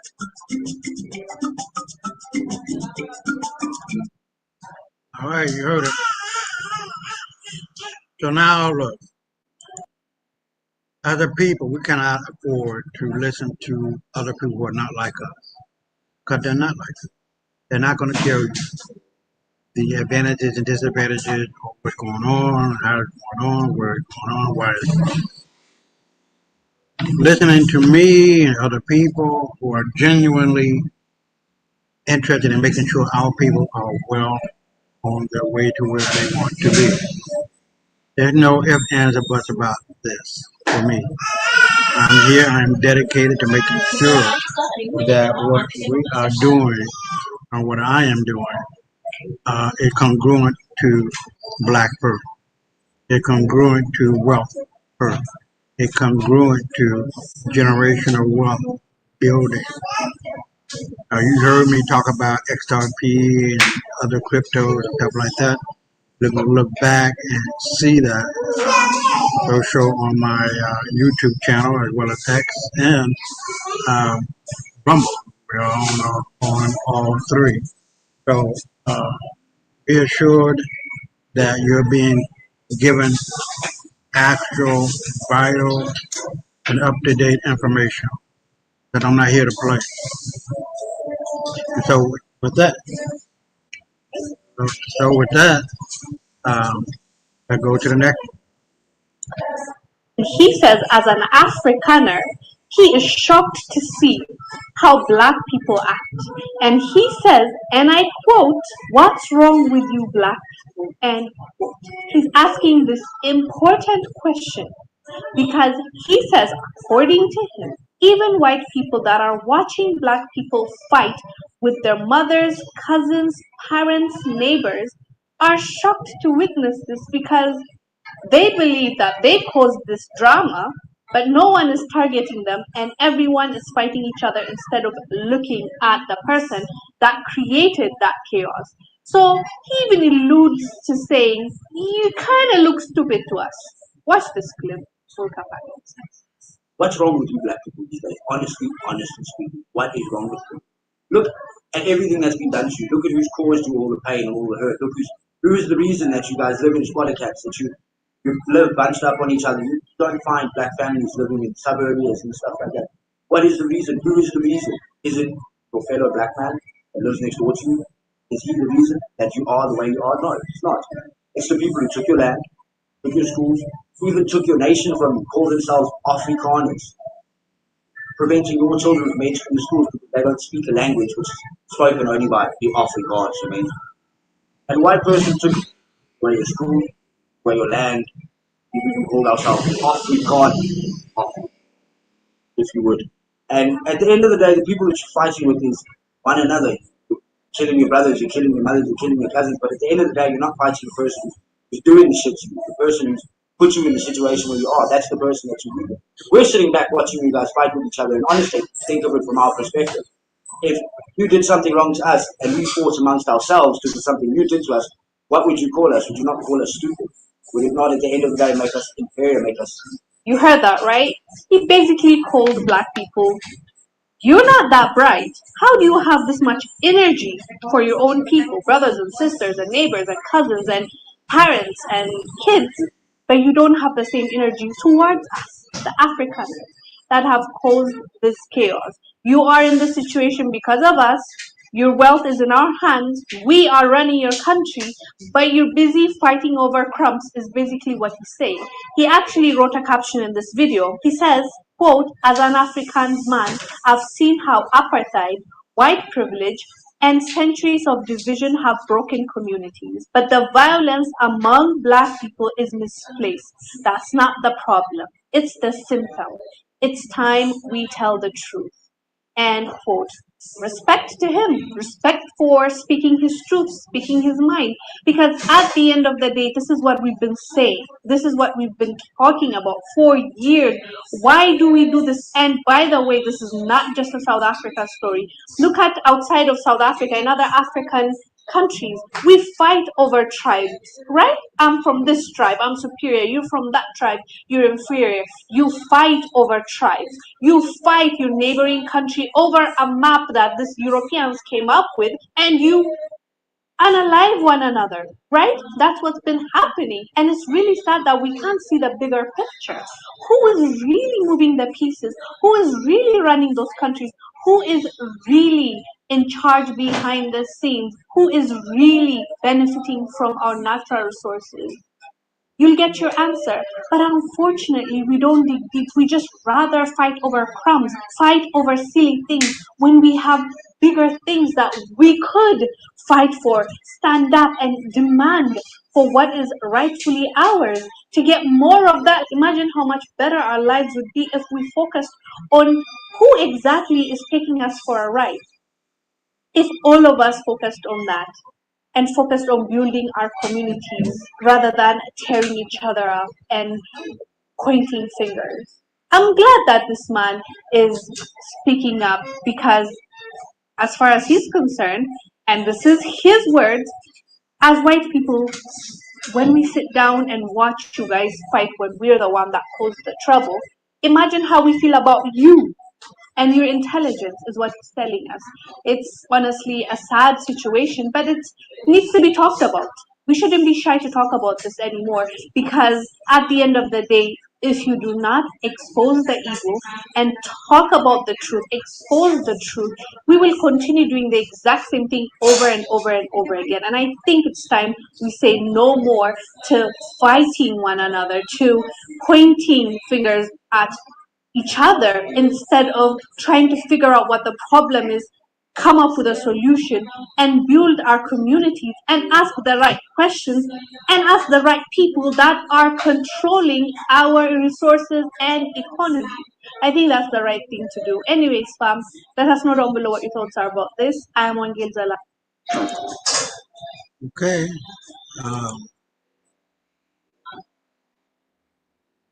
Now, you heard me say earlier that white folks are not our friends. Never have been, never will be. They're the most disgusting animals on the planet. Throughout Europe, they can go into a brothel and fuck whatever animal they want to fuck. Literally. They want to have sex with sex dolls, and they're doing that in sex doll brothel.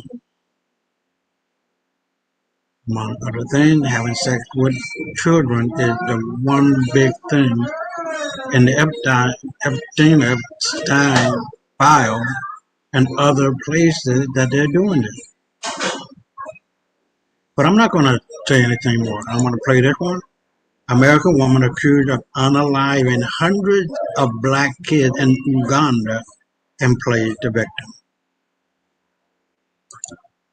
And this documentary follows the lawsuits, the accusations and allegations Renee Batch went through. An American lady that volunteered to help kids in Uganda, even though she was not a medical practitioner, she performed on the kids and allegedly hundreds of kids died according to some reports, but she settled with two of the mothers that lost their children.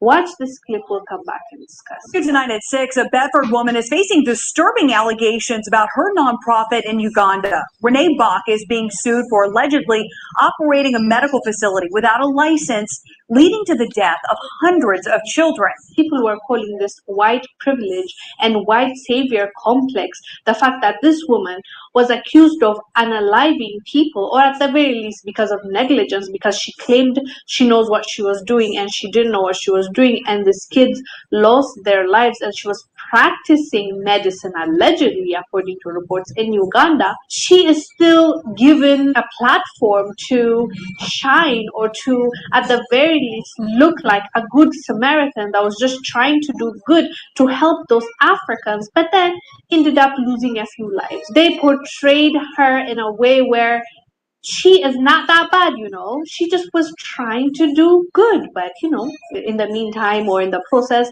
some might have lost their lives. But really, is it really her fault? She helped hundreds. She helped all these people by getting donations.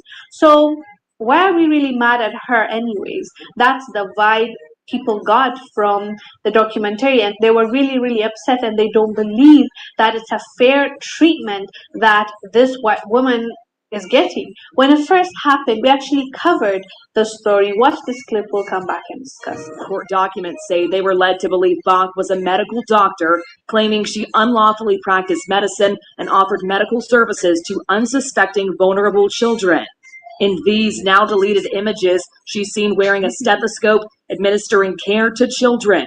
The plaintiffs say they only learned after their children died Bach had no proper medical training. And according to reports, many people that were around her, that were going to her place, actually thought that she was a medical practitioner. They thought she was a doctor. They said she walked around with a white gown, stethoscope, and with documents, acting, pretending she's a doctor. So people believed that she knew what she was doing. So they brought their kids. That's how she ended up in the situation that she is in.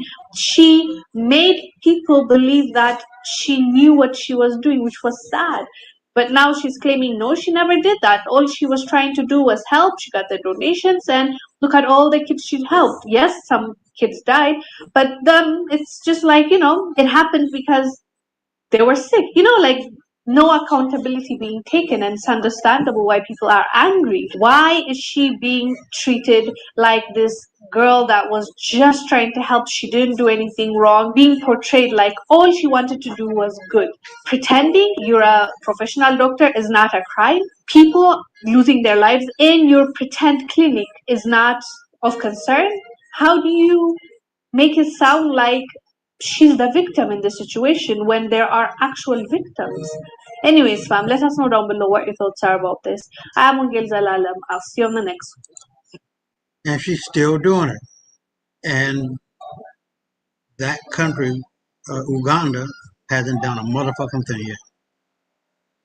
So when does it start? When do you start taking these people out and holding them accountable? That's what I want to know. Here we go again. White fatigue is real. I'll be right back.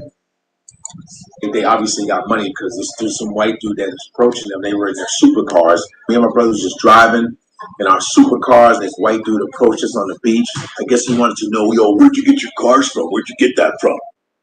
Anytime black people have nice, white people will be like, oh, where'd you get it from? You took my phone. So 30 to 40 minutes of him accusing him of taking his phone and demanding to search his truck before he finally says, fine, just search my truck. And the guy doesn't find the phone.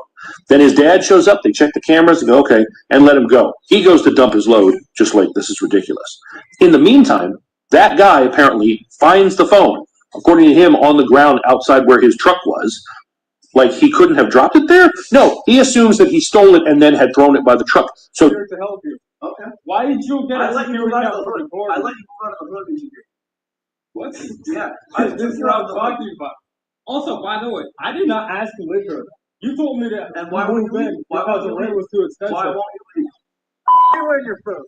Get your ass beat. Get out of here. Record that shit. Come back again. What's really going on is white fatigue. Okay, we are sick and tired. What's up, guys? Welcome back to the channel. In today's episode, we are going to see different video how black people are being mistreated, how some black people are being mistreated in the USA by white. So let's dive in. Credit belongs to one of the videos. I will be back in the comment section. You know what I'm saying? Obviously got money. Supercars. Driving supercars, like coaches on the beach. Yo, where'd you get your cars from? Where'd you get that from? Anytime black people have nice, white people later be like, where'd you get it from? Where'd you get that? Did you do drug deals? Were you on a corner? Were you on the block? Were you spinning the block? Is that how you got your cars? They don't realize as much hell as black people have caught in this country, there are black people that are rich, that have lots of money, that are loaded, and are richer than white people. Not all white folks are rich. Most of y'all are poor. There are a percentage of white people that who do have money from stealing most of it, through legacy and all that other bull. And the dude's like this, yo, do you know about my legacy, bro? You know about my legacy, bro? Do you even know anything about my legacy? My house is worth more than you. I live on the ocean. My house is worth more than you. He said that. To say that to a human being, I think life is worth way more than anybody's price of anybody's house. It was almost like some slave. you know, my house is worth more than you, bro. He goes, really? He goes, how much is your house? How much is your house? She says, 4 million. And they laughed at his 4 million. 4 million. I spent that last month, Mo. Maybe 4 million last month. They hate that. That's like the white man's thorn in the side. Like, a black man with more money than me. God damn it! You play football, you haven't gotten it through brains. Good job, my brothers, for laughing his ass off. And if he would have came at you guys would have probably beat his ass down because you brothers look like you could throw down. And that's why he behaved.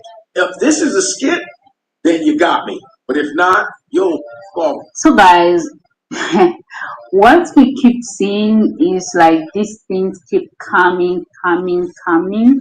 And before I say much, let me thank people like this, many influencers on TikTok, or people on TikTok, on social media, who always call out to these people and make sure people go and find them, find where they work, and they lose their job. Others like they find out in hard way, which is karma.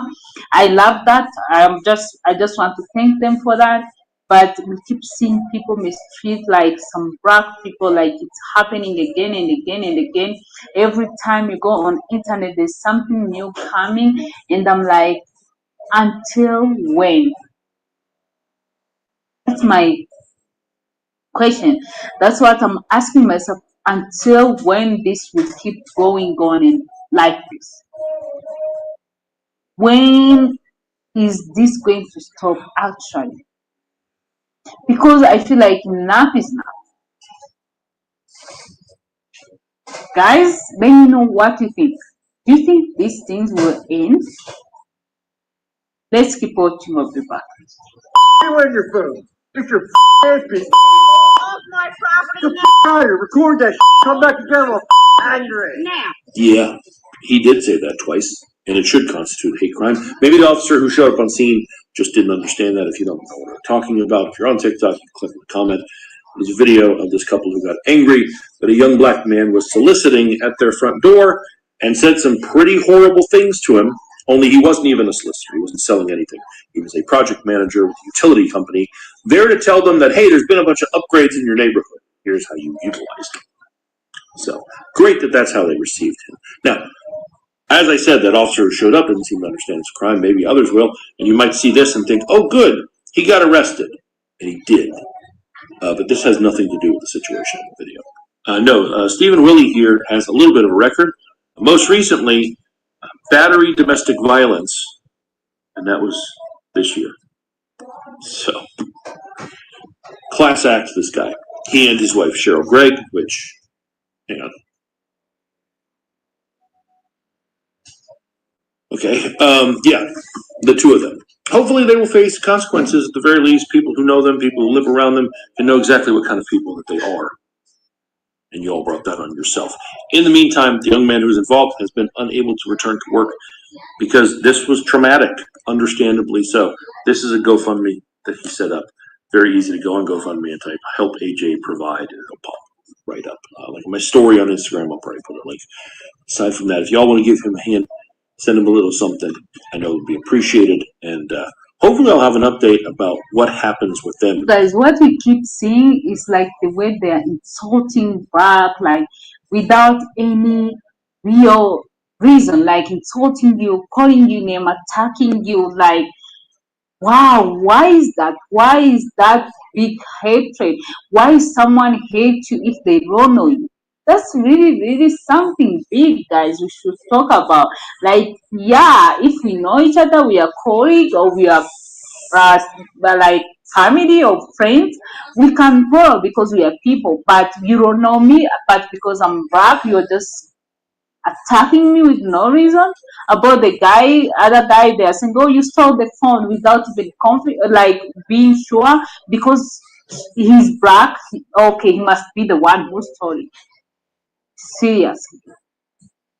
My question is like, what's making me so sad? Like the people like this, they call themselves Christian, which is bad. Which is so sad to see. Because what I know about the Bible, it doesn't matter which color you have, it doesn't matter who you are, it doesn't matter wherever you are, it doesn't matter you are rich or poor. That's what Bible teaches. This is like what people call like fatigue. People are tired, people are exhausted. They are very, very exhausted to be treated like this. It's understandable. Let's keep watching, guys. You took my phone. So 30 to 40 minutes of him accusing him of taking his phone and demanding to search his truck before he finally says, fine, just search my truck. And the guy doesn't find the phone. Then his dad shows up, they check the cameras and go, okay, and let him go. He goes to dump his load, just like this is ridiculous. In the meantime, that guy apparently finds the phone, according to him, on the ground outside where his truck was. Like he couldn't have dropped it there? No, he assumes that he stole it and then had thrown it by the truck. So he comes flying up the hill with the same 5 guys again and starts threatening him. And then they get 2 bulldozers and flip over his trailer. To help you. Okay. Why did you get I let you run a report. I let you run a living. What? Yeah. This is what I'm talking about. Also, by the way, I did not ask to live here. You told me that. And why won't you leave? Because the rent was too expensive. Why won't you leave? Because I'm living here. I can't just get up and we don't get along. Also, that's just be too easy for you. What are you saying? I'm trying to prove you that I have. You're telling me I don't have a legal right to live here, right? There's a reason that they don't let people like you live here because you can't handle it. No, they don't. You can't handle it. You don't have a credit score. You don't have people to back you up. Bro, not everybody comes from a wealthy middle class background. Not everybody comes from a good middle class background. You quit. You record out of here. No one wants you here. No one wants you here.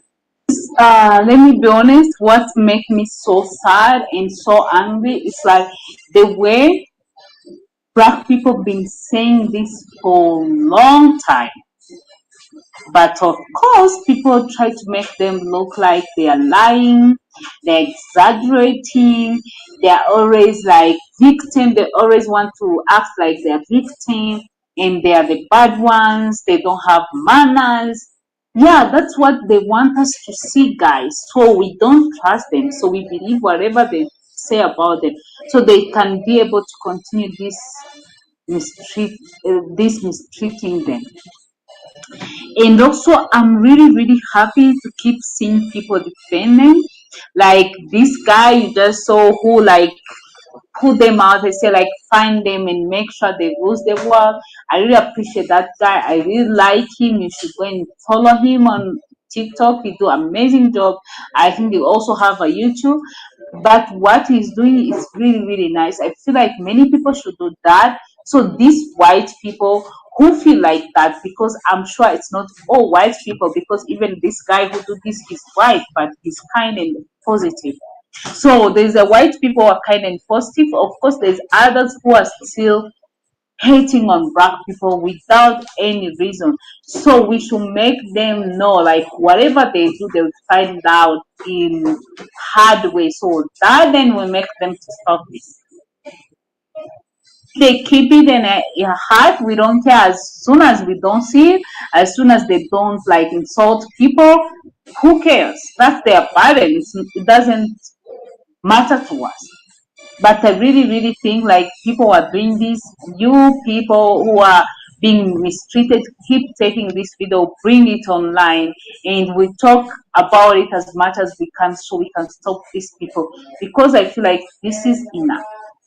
Enough is enough. That's what I feel, guys. Deep my heart, because it's so sad. I'm not even saying it because, yeah, I'm Black and it's hurt me to see other Black people being mistreated because how they look. I feel like that's really, really bad things. But also, whoever you are, you don't mistreat anyone. Especially even also people who mistreat women. I heard that a lot. It doesn't matter if you are who, as long as you're a woman, you should be. Are you interested in meaningful connections? Try this platform. Here you may find new emotions. Respected. As long as you're a man, you should be respected, kid and everyone. I feel like no one is allowed to insult you without knowing you, without any reason. So No one deserves this. That's why I think like enough is enough. It's been happening for a long time. Now many people are starting to open their eyes, seeing what black people have been saying for all along. So guys, I don't know what to say. Let's read the comment. Let's hear what the people are saying about the situation, because it's been happening like every time. It's like we always see something like this coming nowadays. I don't know what's going on. So the first comment say like, every time I watch one of these, I feel it in my chest. This ain't me. It's just finally being recorded. You understand, guys? The second one say, white people get to say no to all of us, but black folks don't get to say no to me when we get pulled over. The third one say, it's exhausting having to explain your humanity over and over like you are applying for permission to exist, which is so sad. The fourth one say, I'm tired of being strong. I just want to be. To exist without consistently defending my blackness. The last one said, this ain't about hating white folks. It's about loving ourselves enough to speak truth, even when it's uncomfortable. So guys, let me know what you think in the comments. Subscribe to this channel, share the episode to other people, so we can like, people may know like we have to defend that these people are being mistreated with no reason. Thank you so much, guys. Let me get out of here. Let me add to this. The white fatigue is very real. And the reason being is that white folks are sick and tired of being white folks. They've been living a life of lies and deceit. They're not white, they're not European, they're not Anglo-Saxon, they're nothing but a bunch of bleached out black people who come from Dravidian albino and made it with normal black people. So their ancestors, their great-great-great-great-great-grandfathers and mothers, all them bastards, done lied to them into believing that they're white. Being white is only 150 years old. Really started in 1680, but became cemented in 1880 forward. So if you're looking at 1880, 1980, 2000, 1881, yeah. No, I'm sorry. 1980 is 100 years. You're looking at about 160 years. That's it. Of being white. I've been living in that lie for a very long time. It's cemented into their brains all the time. But now we're at a point where black people need to wake up to the reality of what they are. And here we go. 26 to be exact. Beneath the vast azure Portuguese skies, a somber decree was unfurled, casting a pall over a people who had dwelled in Iberia's embrace for centuries. With his heart swayed by the iron decree of Spain and the steely gaze of the Catholic Church, unfurled an edict of heartache and diaspora upon the Jews. These artisans of word and craft, these merchants of mystery and lore, were beckoned to forsake their faith or depart from the lands that cradled their history. Here in this land of ancient beauty and burgeoning exploration, new sails of tragedy billowed, unfurled by winds of sorrow and persecution. Gone were the days when Hebrew prayers would rise like whispers from the cobblestones, replaced now by a chorus of heartbreak, as walls once pulsating with life echoed the cries of families torn asunder. The edict snared the youngest, their innocence a stark contrast to the cruel hands that wrested them from mothers' arms. Nearly 2,000 children became pawns in a fanatical gambit as they were dispatched to Sao Tome's distant shores, a place that held no memory for them, only the specter of uncertain tomorrows. Onward they ventured, these children of faith, across legues of cerulean mystery, toward Sao Tome's emerald embrace in the heart of the Atlantic. This unspoiled Eden awaited them with both a promise and a peril. Virgin lands soon to be shadowed by strands of exploitation and forced conversion. Little did these youthful sojourners know that they would tread upon a history yet untold, their footsteps marking the sands of change forevermore. Under Sao Tome's sun, amidst rows upon rows of sugarcane's green spires, toiled those young Judean captives, sweat and tears commingling with the earth beneath them. This newfound corner of creation bore witness to their unwilling role in cultivating wealth from sugarcane's bitter bones, wealth that sweetened far-off lands but never dissolved the bitterness within their own hearts. By nightfall's tender grace, beneath oppressive colonial zeal, enduring embers of ancient rights stirred in secret within cloisters of dense foliage. Clinging to the fragile fringes of their identity, these valiant offspring whispered old prayers and shared hushed stories, a clandestine clutching at the faith that had been slated for extinction. As sweetness reaped from Sao Tome's soil spread across markets and minds alike, its strategic position at crossroads of churning wind and sea surged in prominence. This unsuspecting islet was soon to cast long shadows upon the unfolding drama of burgeoning empires, its rise to an unwitting fulcrum, teeing upon precipice, the gravity of which would draw taut the lines connecting to an even darker chapter. Beneath the iron fist of imposed dogma, the ember of heritage refused to be extinguished. As years unfurled into centuries, the expelled progeny of Judea breathed life into bygone customs beneath Sao Tome's tropical canvas. In hushed tones, they invoked the names of their forebears, Moses, Abraham, with a fervor undimmed by the passage of time. The Sabbath's sacred flame flickered clandestinely, its glow unseen yet unyielding, as the ancestors' whispers coursed through the intertwined roots of faith and survival. The relentless march of time weathered the Jewish customs like cliffs against the sea. By the 1700s, what was once a clarion call became a muted echo. Identities were diffused into a broader fabric, their threads dying in the loom of assimilation. Hold on.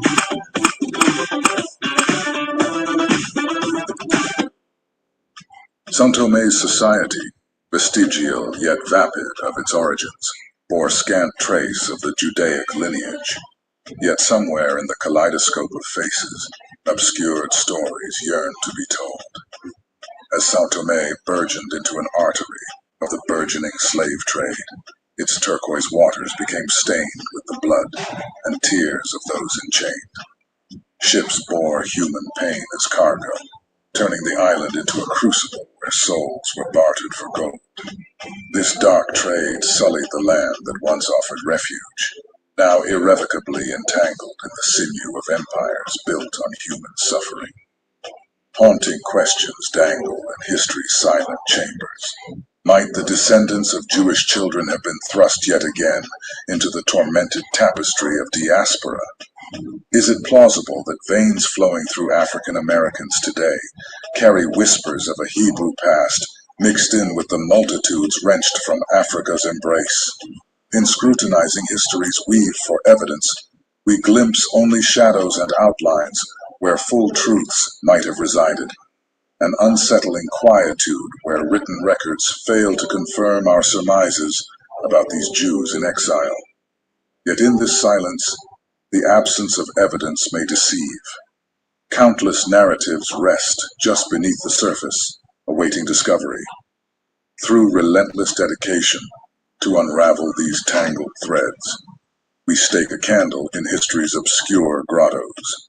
Like tributaries joining a great river, we witness a confluence at international fora, where historians and cultures converge to shed light upon dark corners of our collective past, elevating acknowledgement over oblivion and paying homage through recognition and respect. As the tapestry of time unravels, it reveals silent strings that bind the descendants of African American heritage to the Sephardic children of history's cruel hand. Here we are, centuries apart, yet possibly entwined by the bloodlines that course beneath our skin, descendants of a legacy scribed in suffering and endurance.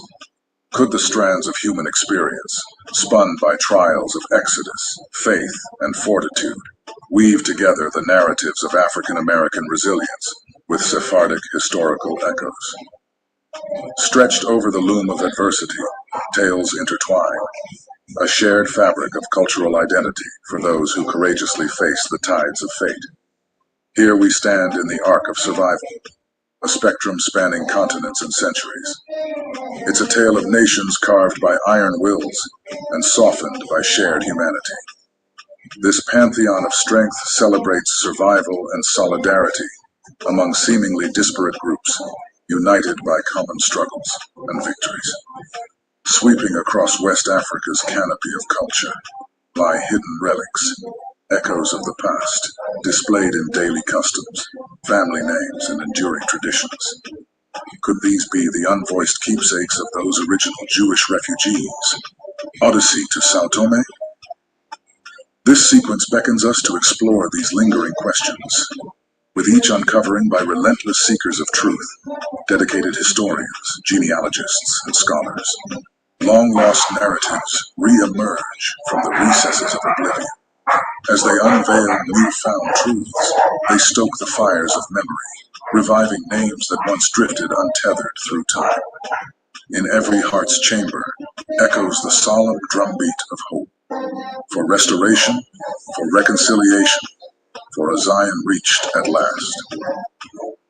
This is the point towards which all stories bend, where the losses are remembered, the courage honored, and all our disparate tales entwine into one universal chronicle of humanity's enduring spirit, hinting at the powerful premise that African Americans are uniquely descended from varied lineages, including the solemn saga of the Jews of Sao Tome, as well as other Jewish settlements in West Africa, unearthing an epic story carved from oppression's ivory, but echoing with the resilience and spirit that continues to inform our enduring legacy. If you enjoyed this video and gained any value from it, please like this video. I don't know what to tell you. I mean, this should be so matter of fact by now that there's no questions in nobody's mind, especially black mind. Because you've been in this trick bag living a life of Christianity or Islam or whatever the case may be, and your ancestral heritage is that of the Jew. I don't know what to tell you other than the fact that you are Jew. So let's go forward. From this day forward, there should be no question as to who you are. Let's keep it moving.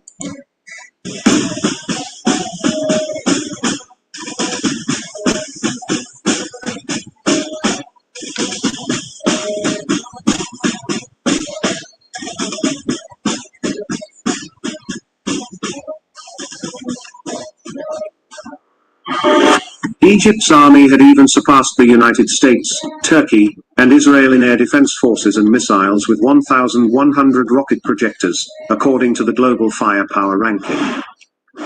This makes the Egyptian army to be ranked as the first African army to surpass USA in terms of military power.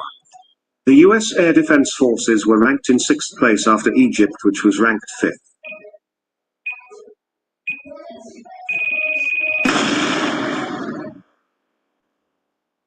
Egypt was capable to be ranked as the 10th strongest military power in the world in 2018.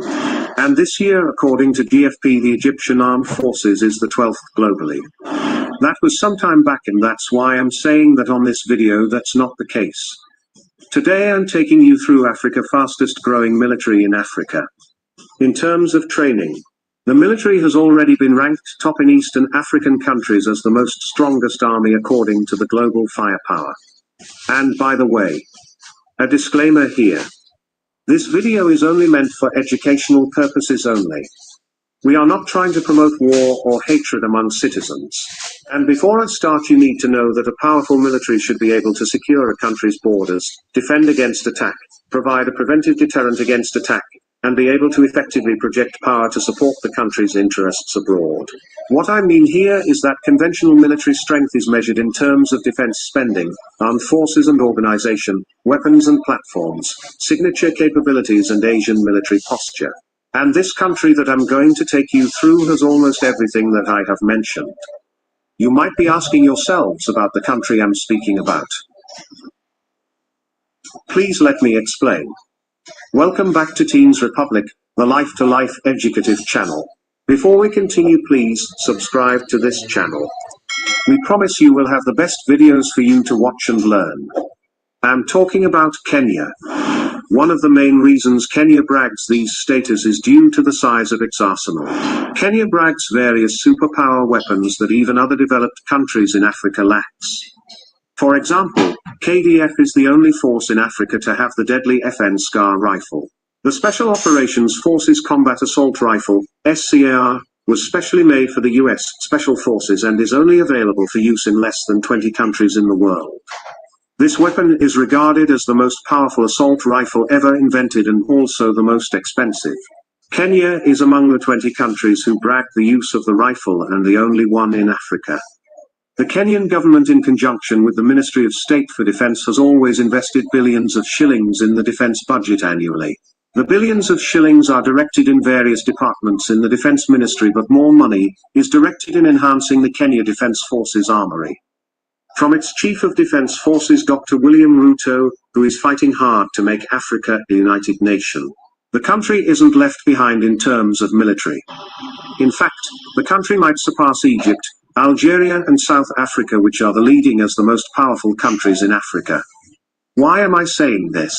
While Kenya's president is busy making good relationships with other African countries, the president has promised to offer the military with everything so as to keep the country safe.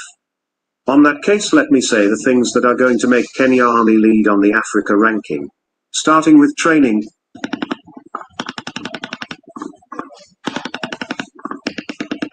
The Kenyan military training involves a rigorous program that is designed to develop the skills of soldiers and prepare them for modern military operations. The training is conducted in different stages, depending on the rank and specialization of the soldiers. Basic training usually lasts for 6 months and covers subjects such as physical fitness, weapons handling, military tactics, communication, and teamwork. During this period, recruits undergo both physical and mental training to ensure they are ready for the challenges of military service. After completing basic training, soldiers may specialize in a particular field such as engineering, intelligence, artillery, or logistics. Specialized training courses are conducted to equip the soldiers with the necessary skills and knowledge for their respective fields. Training for officers is more intense and includes advanced tactical training, military strategy, leadership skills, and management skills. They also receive specialized training based on their chosen field of specialization. All right, I'm already ready.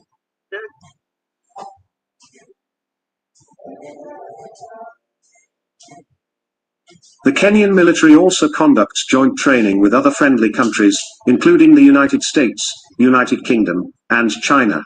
Such training strengthens the capacity of the Kenyan military and enables them to operate jointly with other allies during joint military operations. Overall, the Kenyan military training is rigorous and comprehensive, enabling its soldiers to be well prepared to face the challenges of modern military operations. Speaking of modern military operations, Kenya brags in the continent is the new MD-530F Co-use Warrior chopper. This chopper was among the recent weapons US President Trump approved for the KDF. It is designed to enhance scout attack, armed escort and close air attack capabilities of the air forces. The multi-purpose armed helicopter can be deployed in tactical, reconnaissance and transport operations. It is considered as one of the best firefighting chopper in the forces. Another unique machinery used by the KDF in battlefield is the Bastion Panzer's personnel locomotive. This carrier is designed to transport 5 equipped soldiers and is specifically for the elite forces. It is armed with 12.7 mm heavy machine gun ready to rain bullets on the enemy. According to the Bastion Panzer's website, the carrier is also armed with 3 medium machine guns that are set strategically to prevent any harm coming from the exterior. Anyway, thank you for watching this interesting video. Let me know what you have in mind in the comments section below. If you learned something, like this video and subscribe so that you can't miss videos like this in the future. Also, don't forget to watch these other videos, I'm sure you will like them. And remember, successful people look like you because you're ready to learn. Thank you.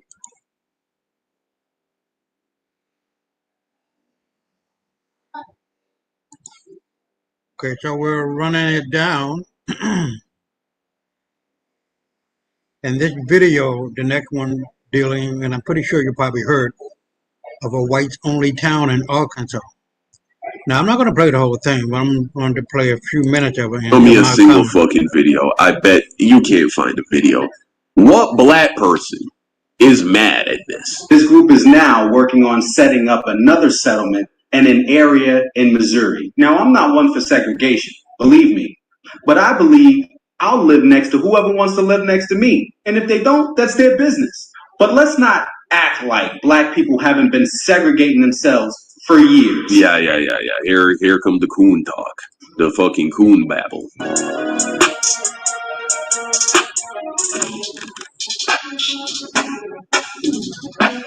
Whites Only Town finally gets what it deserves. A video by O'Shea Duke Jackson.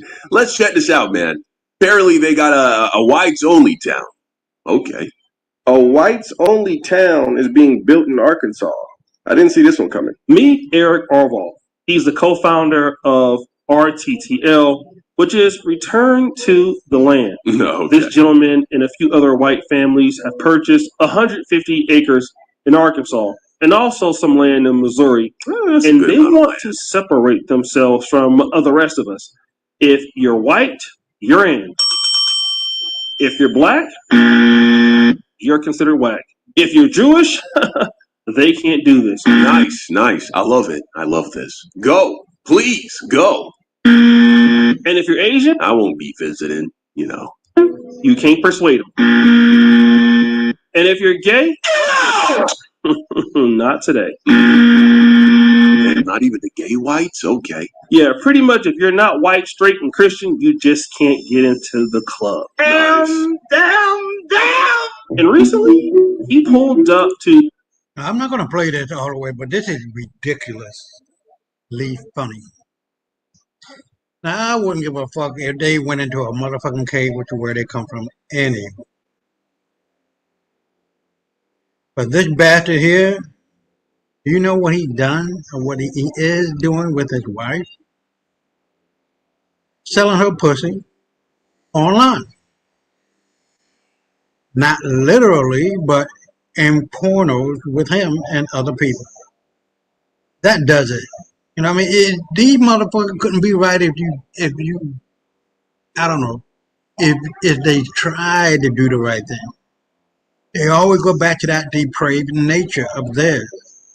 And these people are nothing but a bunch of goddamn pedophile, raping people.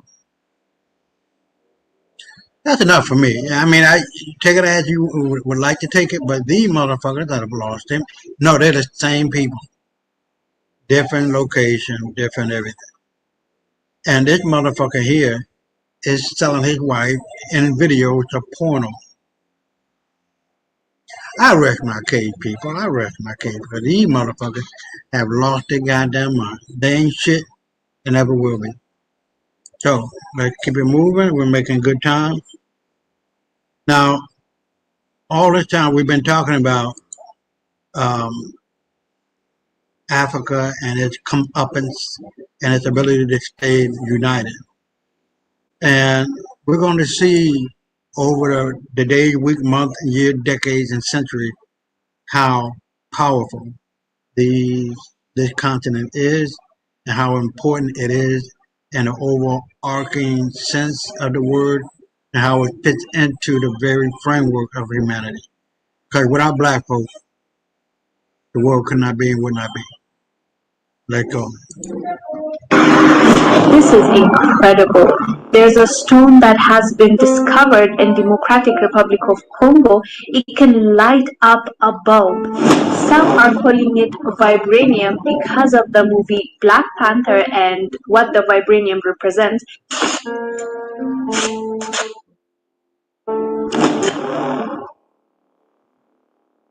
They found it. A stone that generates free electricity. Yes, you heard that right. Yo, I am Dr. Cool, in the heart of Africa, deep in the mineral-rich soils of Congo. A stone was discovered that could generate electricity on its own. A stone so powerful it could light homes, power cities, and, free millions of Africans from energy poverty. But what happened next? It disappeared, snatched, gone. And, well, guess where it ended up? In the hands of Western corporations and foreign governments who now sit on the very technology that could have rewritten Africa's future. Scientists at Harvard just witnessed something extraordinary. During a routine study of sound frequencies, they discovered a song that does something unprecedented. It literally switches on dormant regions of your brain. An unexpected 7-minute brain song began lighting up regions of the brain linked to memory, clarity, and cognitive. In Congo, villagers stumbled upon a stone that emitted electricity without wires, solar panels, or fuel. Videos emerged of light bulbs turning on just by touching the stone. No generators, no batteries. This wasn't folklore. This was raw, untapped African potential, right there in the soil. The West has a long, bloody history of discovering African genius and then stealing it. It happened with rubber from Congo, gold.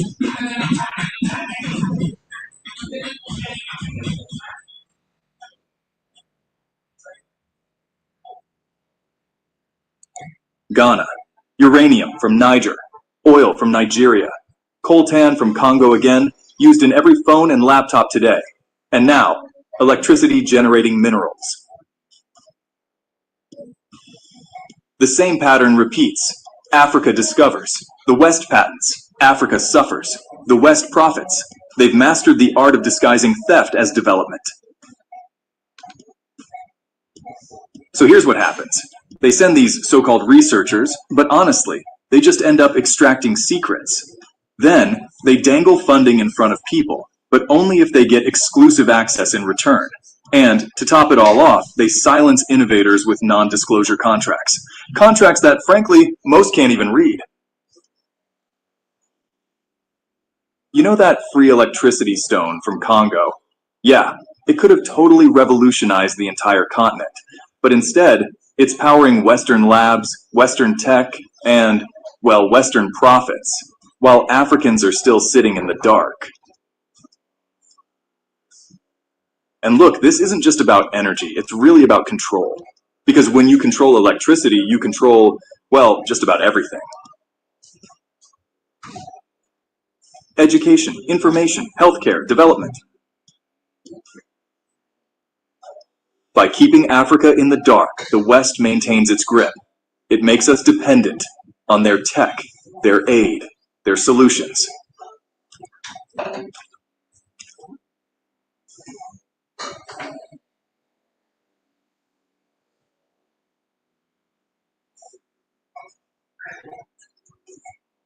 But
Meanwhile, African children read textbooks filled with white inventors, while African innovation is erased, buried, and renamed.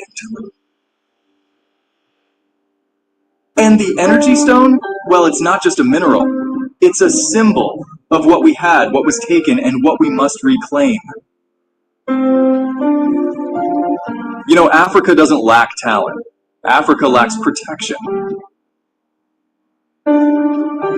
That's why we're calling for the creation of an African Intellectual Property and Patent Authority, a powerful body that will secure legal rights over African inventions, protect natural resources from being researched into foreign hands, and support local innovators with funding, legal backing, and recognition. Because, you know, the world has made it clear, if Africa doesn't protect its ideas, they will steal it, rename it, patent it, and then, well, sell it back to us. Honestly, it's happened just too many times. We've seen African tech end up in Silicon Valley labs. We've seen traditional medicine from Kenya and Nigeria repackaged as European pharmaceutical patents. Time to say no more. Even without support, Africa's underground geniuses are still creating miracles. You ditch nonstick pans for your health, but your wooden board is undoing all that. I never post stuff like this, but I had to. Maxwell Chikumbutso invented an electric car that never needs charging. Ernest Andrew created a machine that generates power from the air with no fuel. In East Africa, engineers are building free energy water turbines with nothing but scrap materials. These are not YouTube hoaxes. These are documented breakthroughs, ignored by mainstream media because they just don't fit the narrative.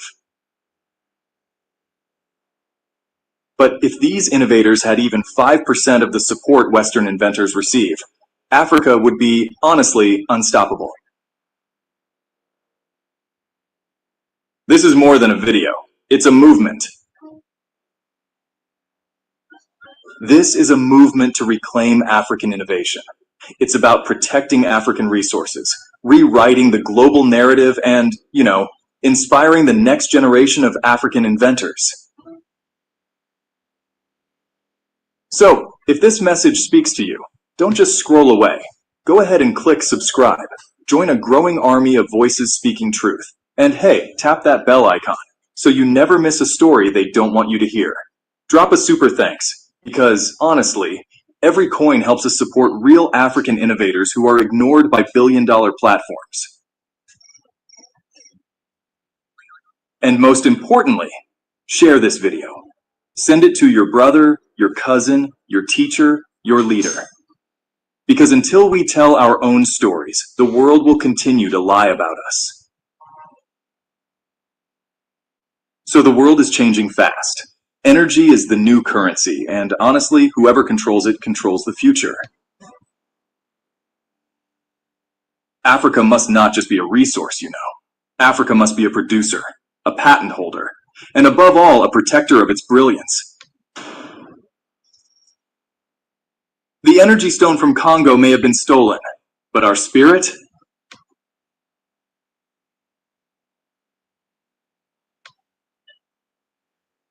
The inventors of Africa, the Maxwells, the Ernests, the unnamed geniuses in village workshops are rising. But they need you, your voice, your support, your action.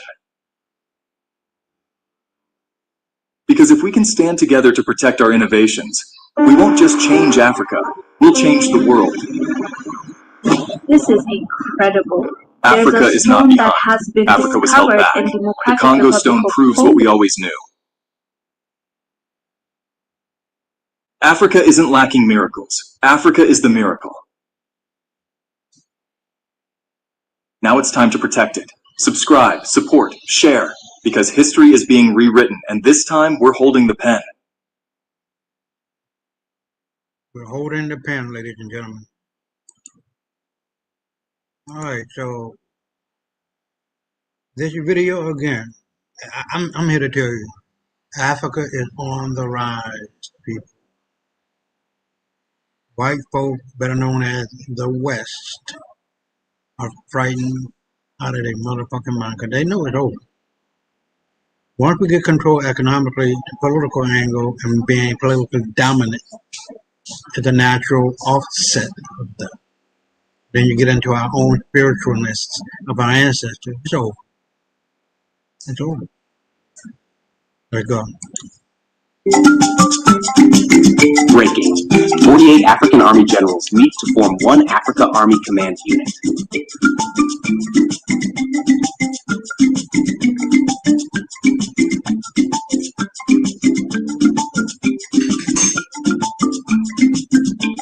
By Takuna Mabika, Supreme Africa Breaking News, Tisu Vanhu Vacho. Before we go any deeper, family, smash that like button, subscribe if you haven't already, and hit that notification bell like a military siren. This is the only channel where you're not just watching the news, you're inside the corridors of African power. Drop a comment. Would you serve in the One Africa Army? And where are you watching from today? The lions have met, the drums have fallen silent, and in the shadows of power, Africa's greatest military minds have just done what the world thought was impossible. Part 1.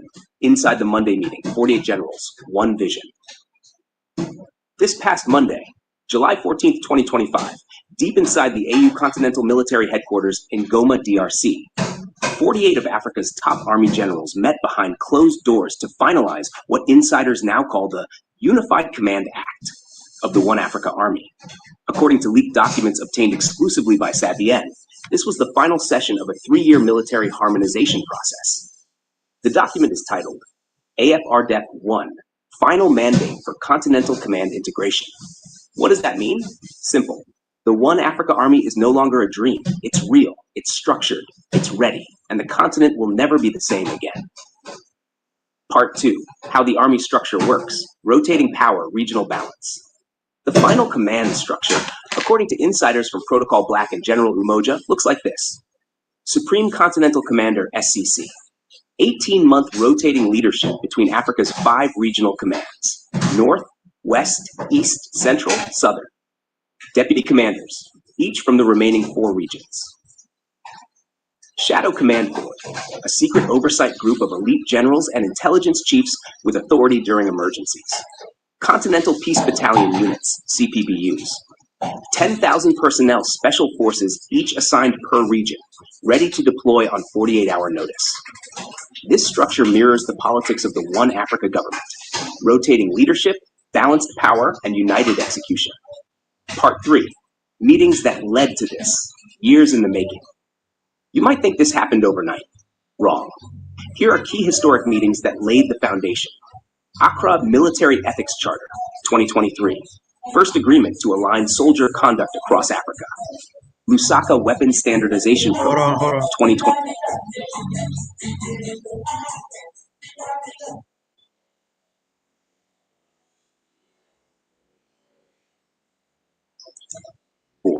Deal to unify weapons calibers, logistics, and battlefield communication systems. Kampala Code of Rapid Response, 2025. Strategy to launch intervention units in 48 hours anywhere in Africa. Addis Secret Draft, February 2025. A top secret draft that hinted at the need for military integration to defend a future One Africa political system. These weren't just documents. These were the quiet footsteps of an African army slowly walking toward destiny. And now, that army is marching. Part 4. What are they preparing for? You think this army is just for show? Here's what they're quietly preparing for. 1. Borderless anti-terror ops. The new command will operate across borders without lengthy UN bureaucracy. 2. Shadow threat interventions.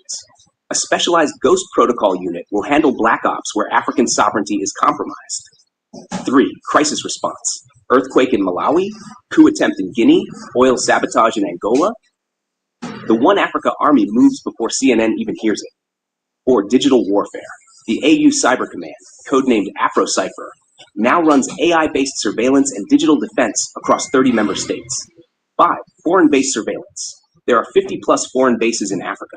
The new army plans to monitor every single one, silently. Part 5. A warning from General Umoja. General Umoja, now named First Interim SCC, reportedly told his officers, "We are not forming this army to attack anyone. But if anyone touches Africa, whether it be CIA, Mossad, or Chinese intel, we will move like a single fist." Boom. Part 6. What about civilians?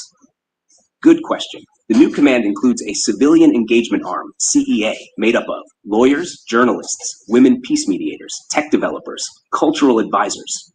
They'll advise the army on human rights, public accountability, and national pride.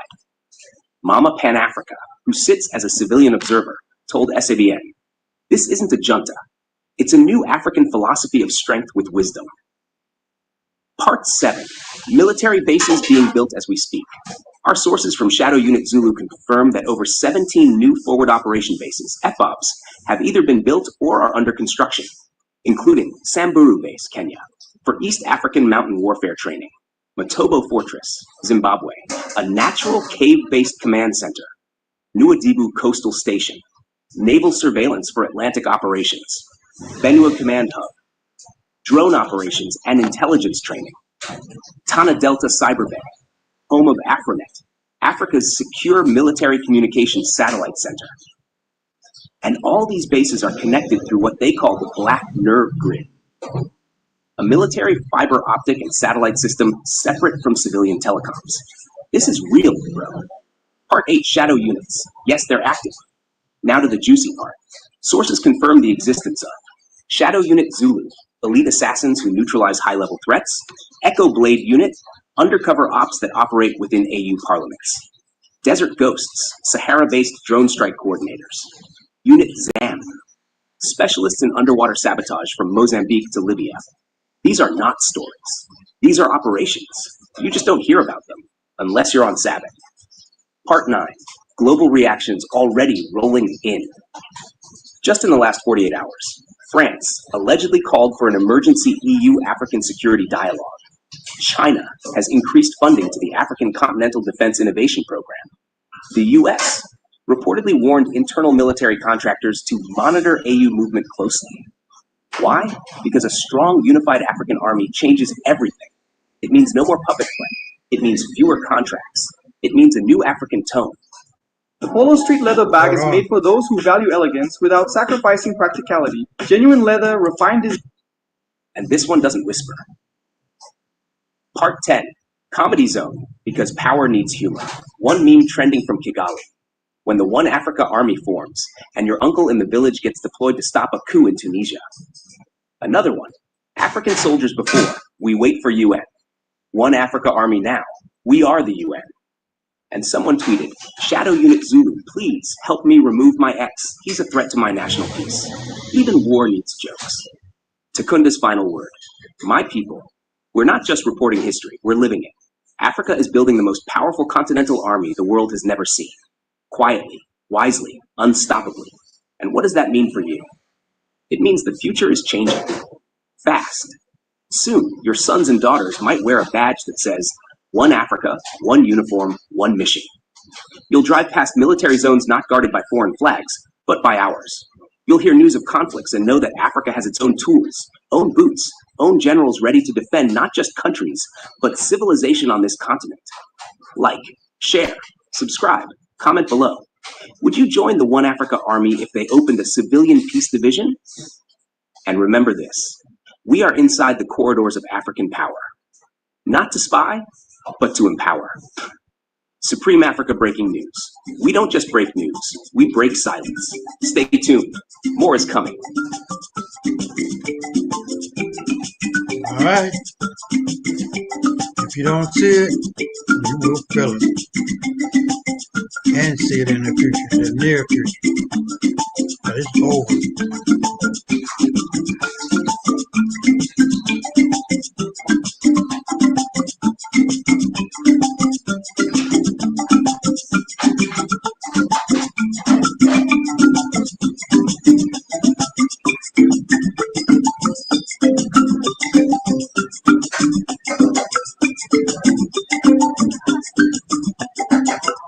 White boy, you're done. That's all I gotta tell you. There's no crying to Zaddy Trump. It's over. So now we're about to wrap it up. We only got this one and another one to go, and it's all about having options. We want peace, but if we are pushed and you are fucking with our people, it's like fucking with all of us. You fucking with one, you're fucking with all of us. And we're going to answer the call as one.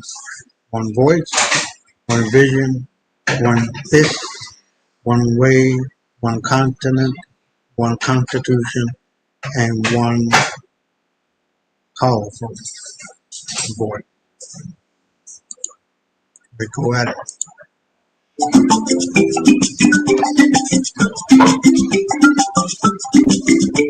Breaking. One Africa Army secretly deploys elite assassination unit. Enemies are disappearing.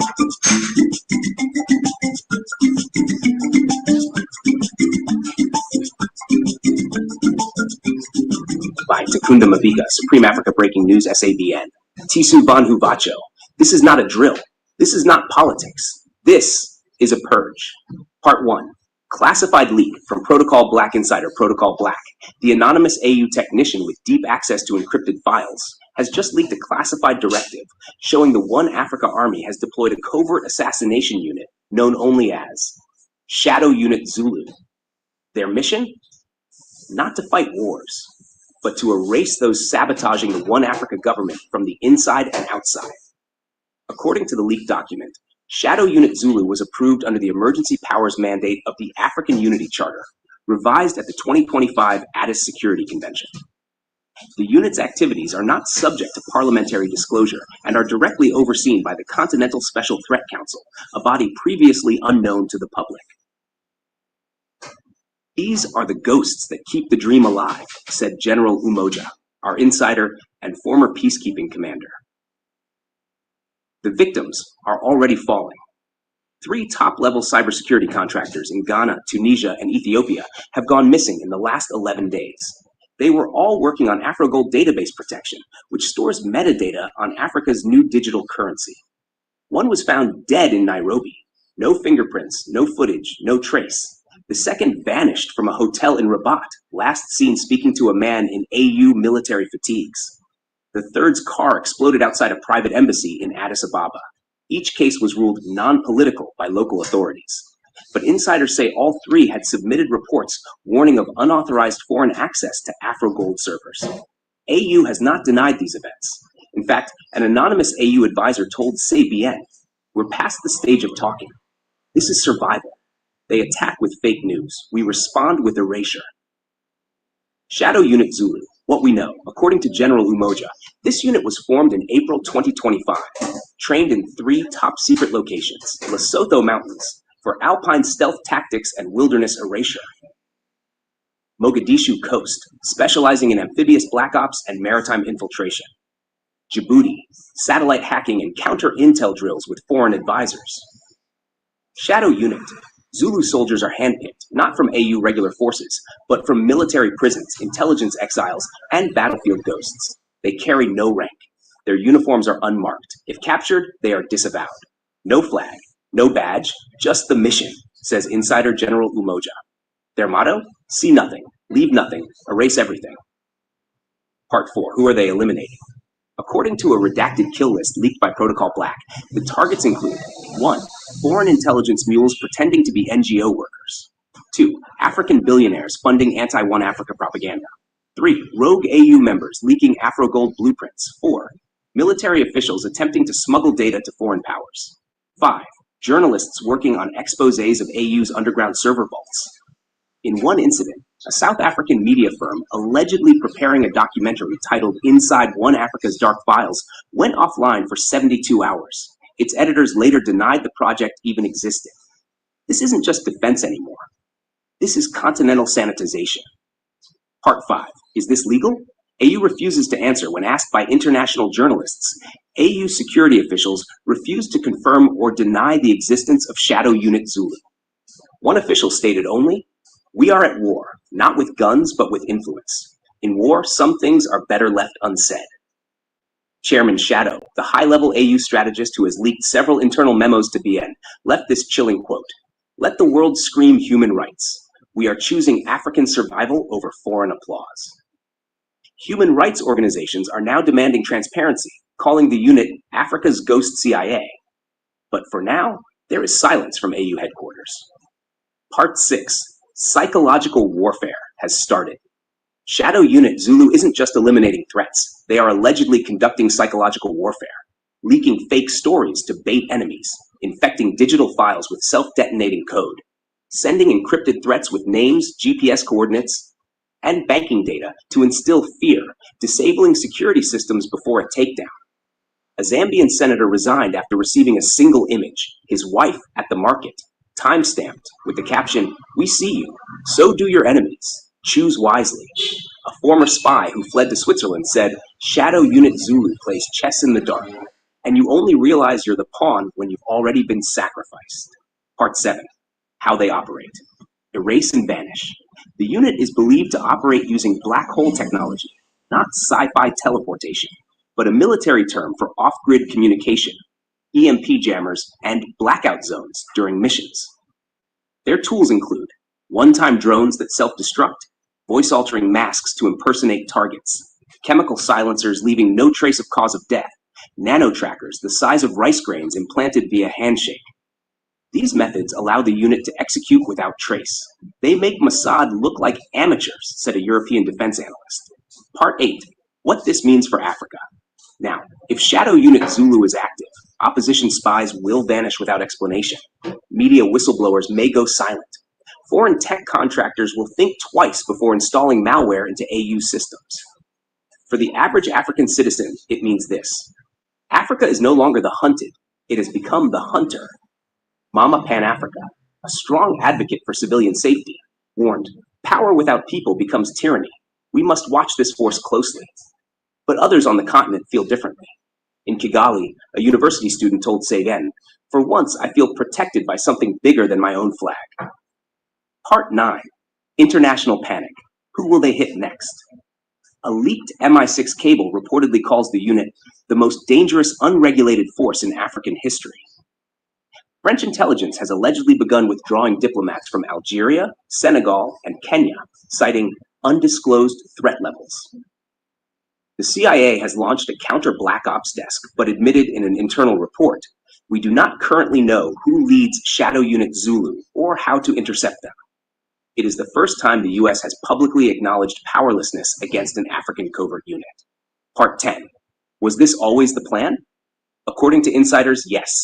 Back in 2024, during the drafting of the One Africa Constitution, a hidden clause referred to as the Sovereign Protection Protocol was inserted. It authorized extra-legal action to protect continental assets, use of non-documented personnel for internal threats, preemptive eliminations in cases of strategic sabotage. This clause was never publicly debated. It was activated after the 13th cyber attack on AfroGold servers in Los adolescentes están creando negocios con IA, mientras que la única IA que tú conoces es ChatGPT. 2025. Chairman Shadow explained, "A government without the power to defend itself isn't a government. It's a dream." Part 11. The digital battlefield expands Shadow Unit. Zulu is also reportedly expanding its scope to fight AI manipulation of African electoral data, digital cloning of AU diplomats online, infiltration of AfroGold trading platforms by Western shell companies. They are now collaborating with China's Red Firewall unit for training on cyber purging. The next war is fought in code, not blood, says Protocol Black. Rumors suggest a continental cybersecurity wall called AfroFire is being built, the African answer to the Great Firewall of China. Part 12. Final word. Africa's most dangerous weapon. This is not just about protection. This is about message. That Africa has reached a stage where it no longer negotiates its destiny. It enforces it. Shadow Unit Zulu is not the beginning of tyranny. It is the birth of strategic deterrence. General Umoja closed our interview with this. We are not declaring war. We are declaring presence. Africa is awake, and the world will feel it in the shadows. Let the world watch. Let Africa rise.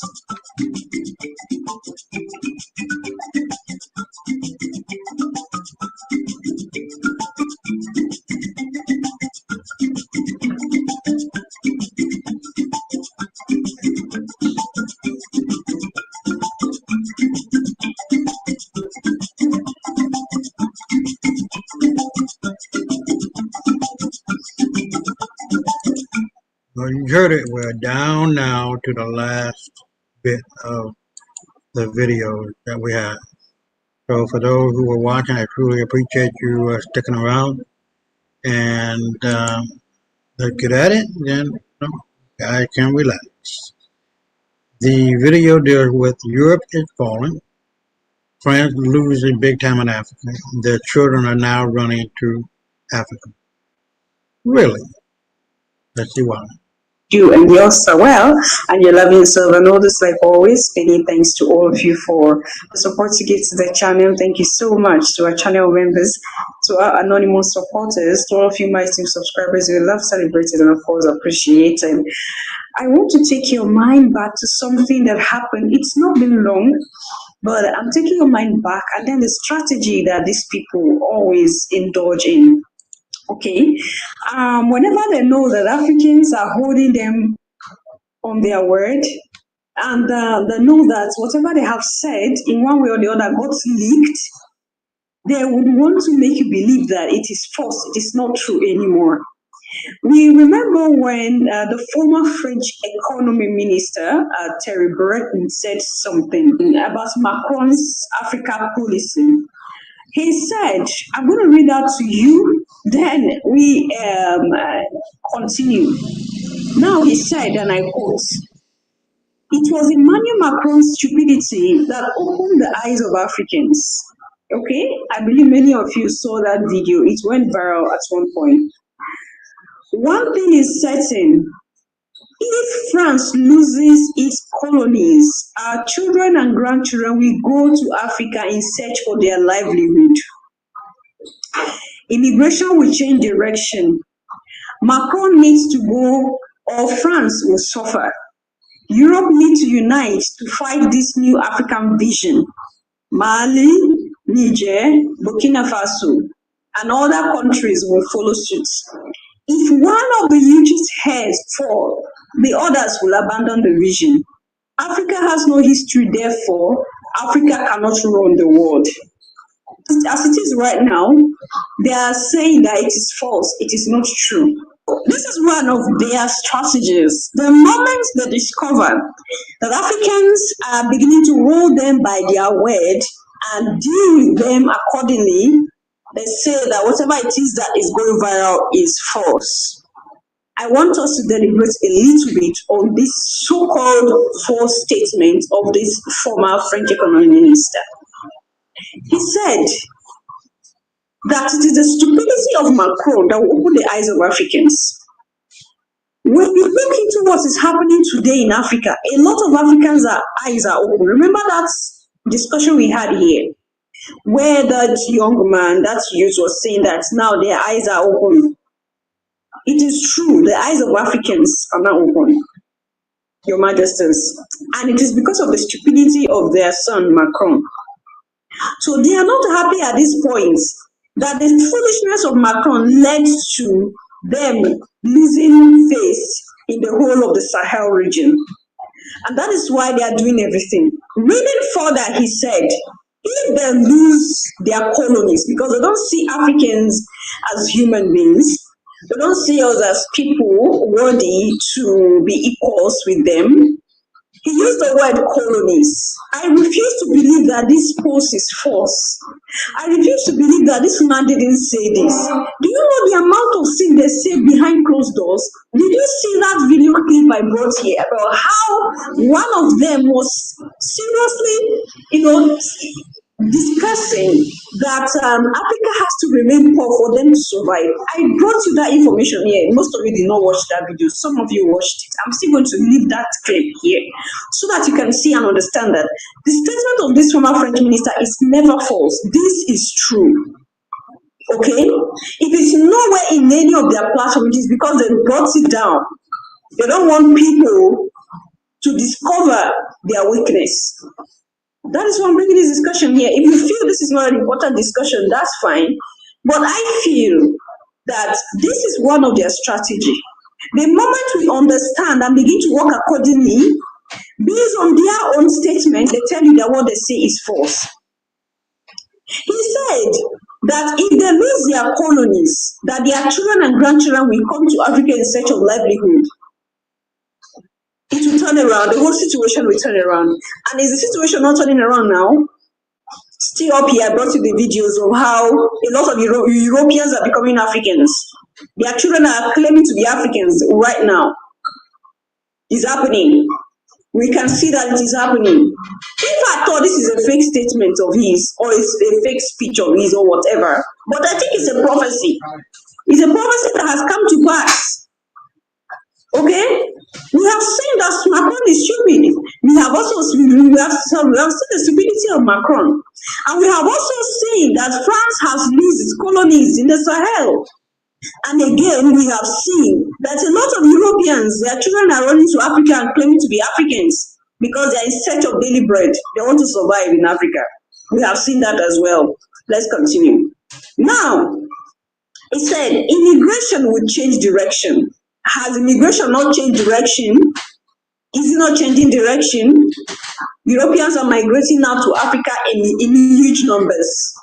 Why? Because Europe is falling. I keep telling you here, a lot of things have changed. A lot have changed, and they are moving to Africa. Immigration will change, and according to him, immigration has changed direction. And he said Macron needs to go, or France will suffer.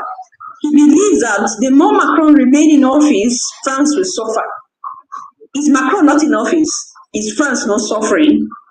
So if Europe feels that this is fake and Africans are propagating it, then it is a prophecy that has come to pass. He went unite to fight this new African vision. Are they not uniting and fighting against the Sahel? Because he made mention of Mali, Niger, Burkina Faso, and other countries will follow suit. Is he not saying, are we not saying it's happening?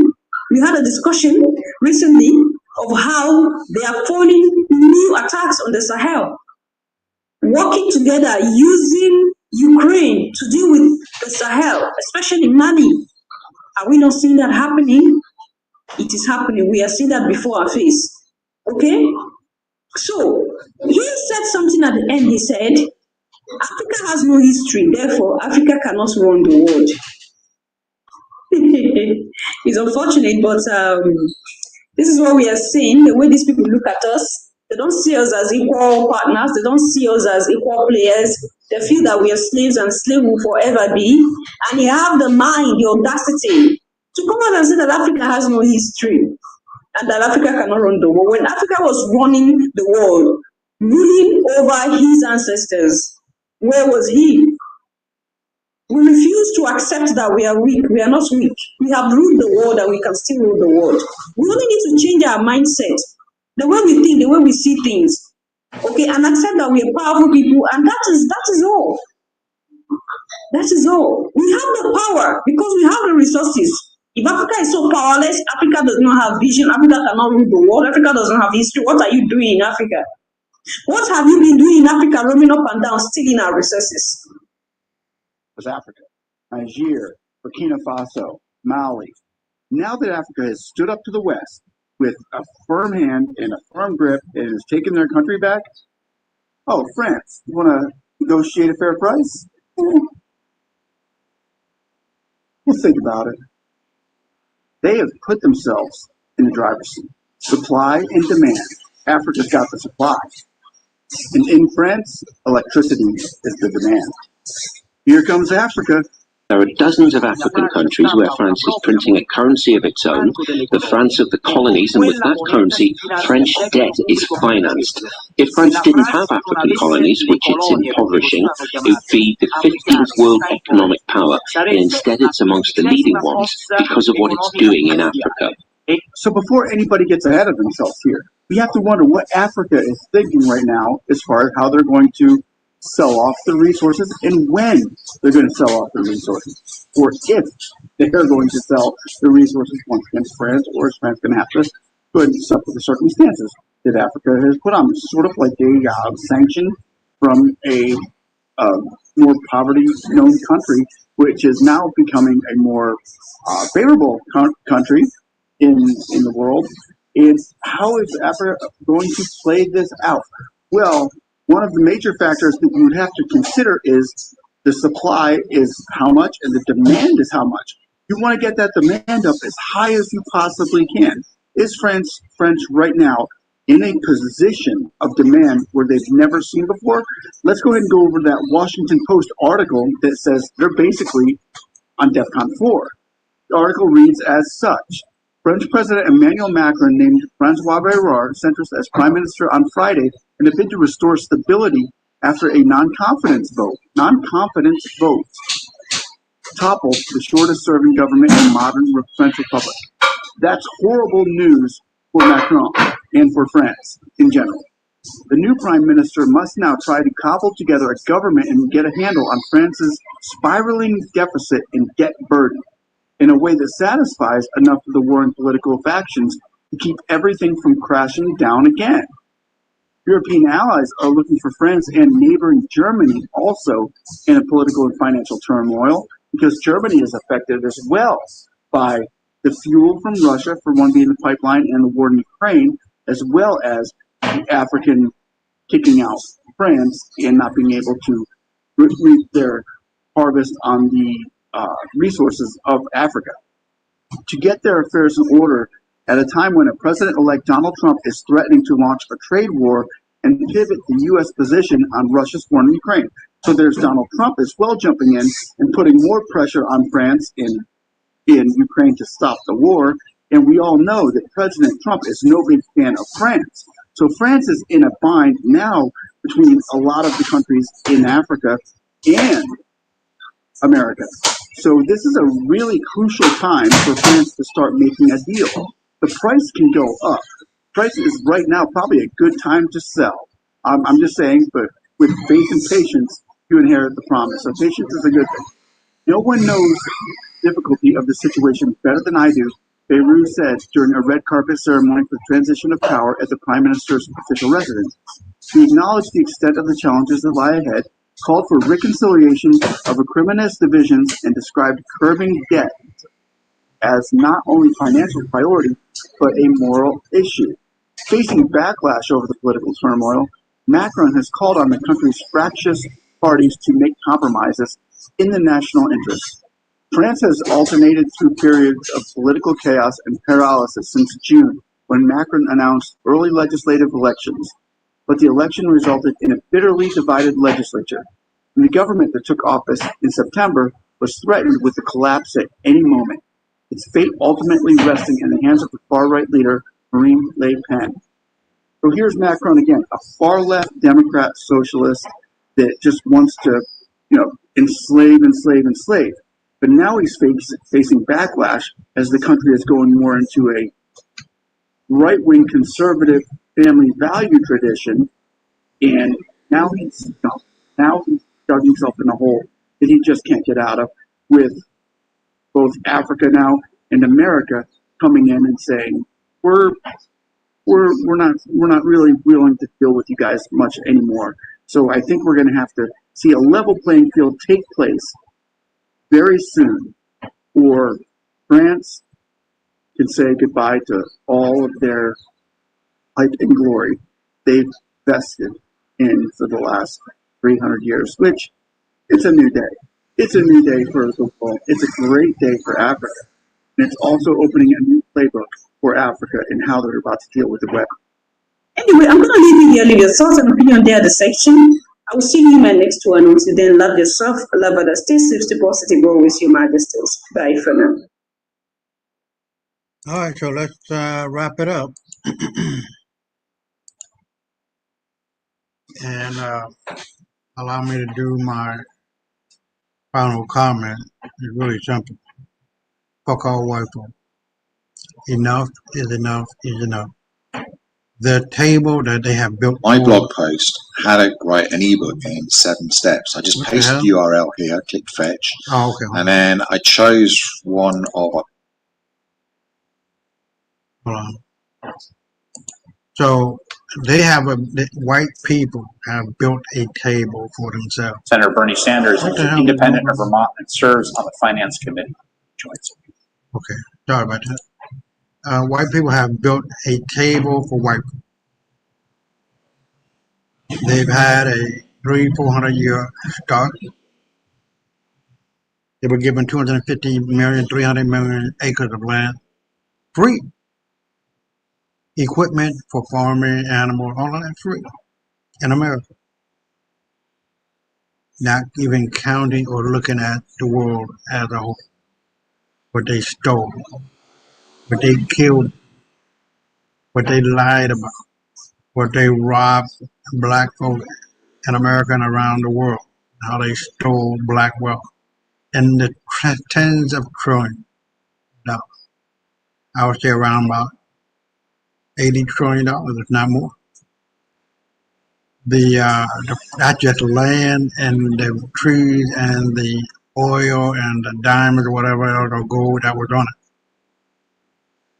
And then deny black people the right to have an education and to contribute to the overall stability of a nation that said, behold the truth, self-evident, that all men are created equal, are given the right to life, liberty, and pursuit of happiness. They shitted on all of it and robbed and stole and killed their way to the top. So, like I said earlier in the video, I give no fuck about white folk at all. Fuck them all. Because the good white folks, there are none. That is just a how you say a cloud that what's the word? It's a default mechanism. If you got 1, 2, 10,000 white folks talking about free white people, yay! They're not really for that. That's just a cover for the bad one. So all these motherfuckers go in the same boat. Fuck all white people. You got that part? There's no kumbaya between black people and white people. I hate you motherfuckers. Not for hate's sake, but for the fact that your history says it all. You killed every last man down to the last man and baby of the people, the Tasmanian people. There's none left. The last man that you killed, you cut off his intestinal sac and made it into a pouch for your cigars or whatever the fuck it was.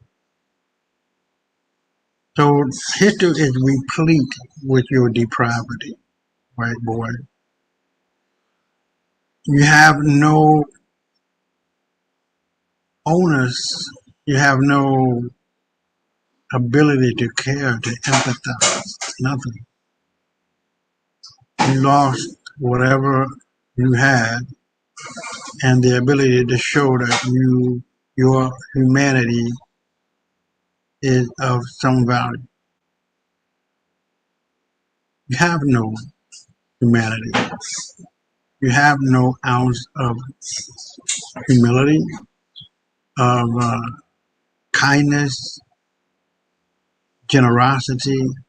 See, these are all things that what God is made of and a whole lot more.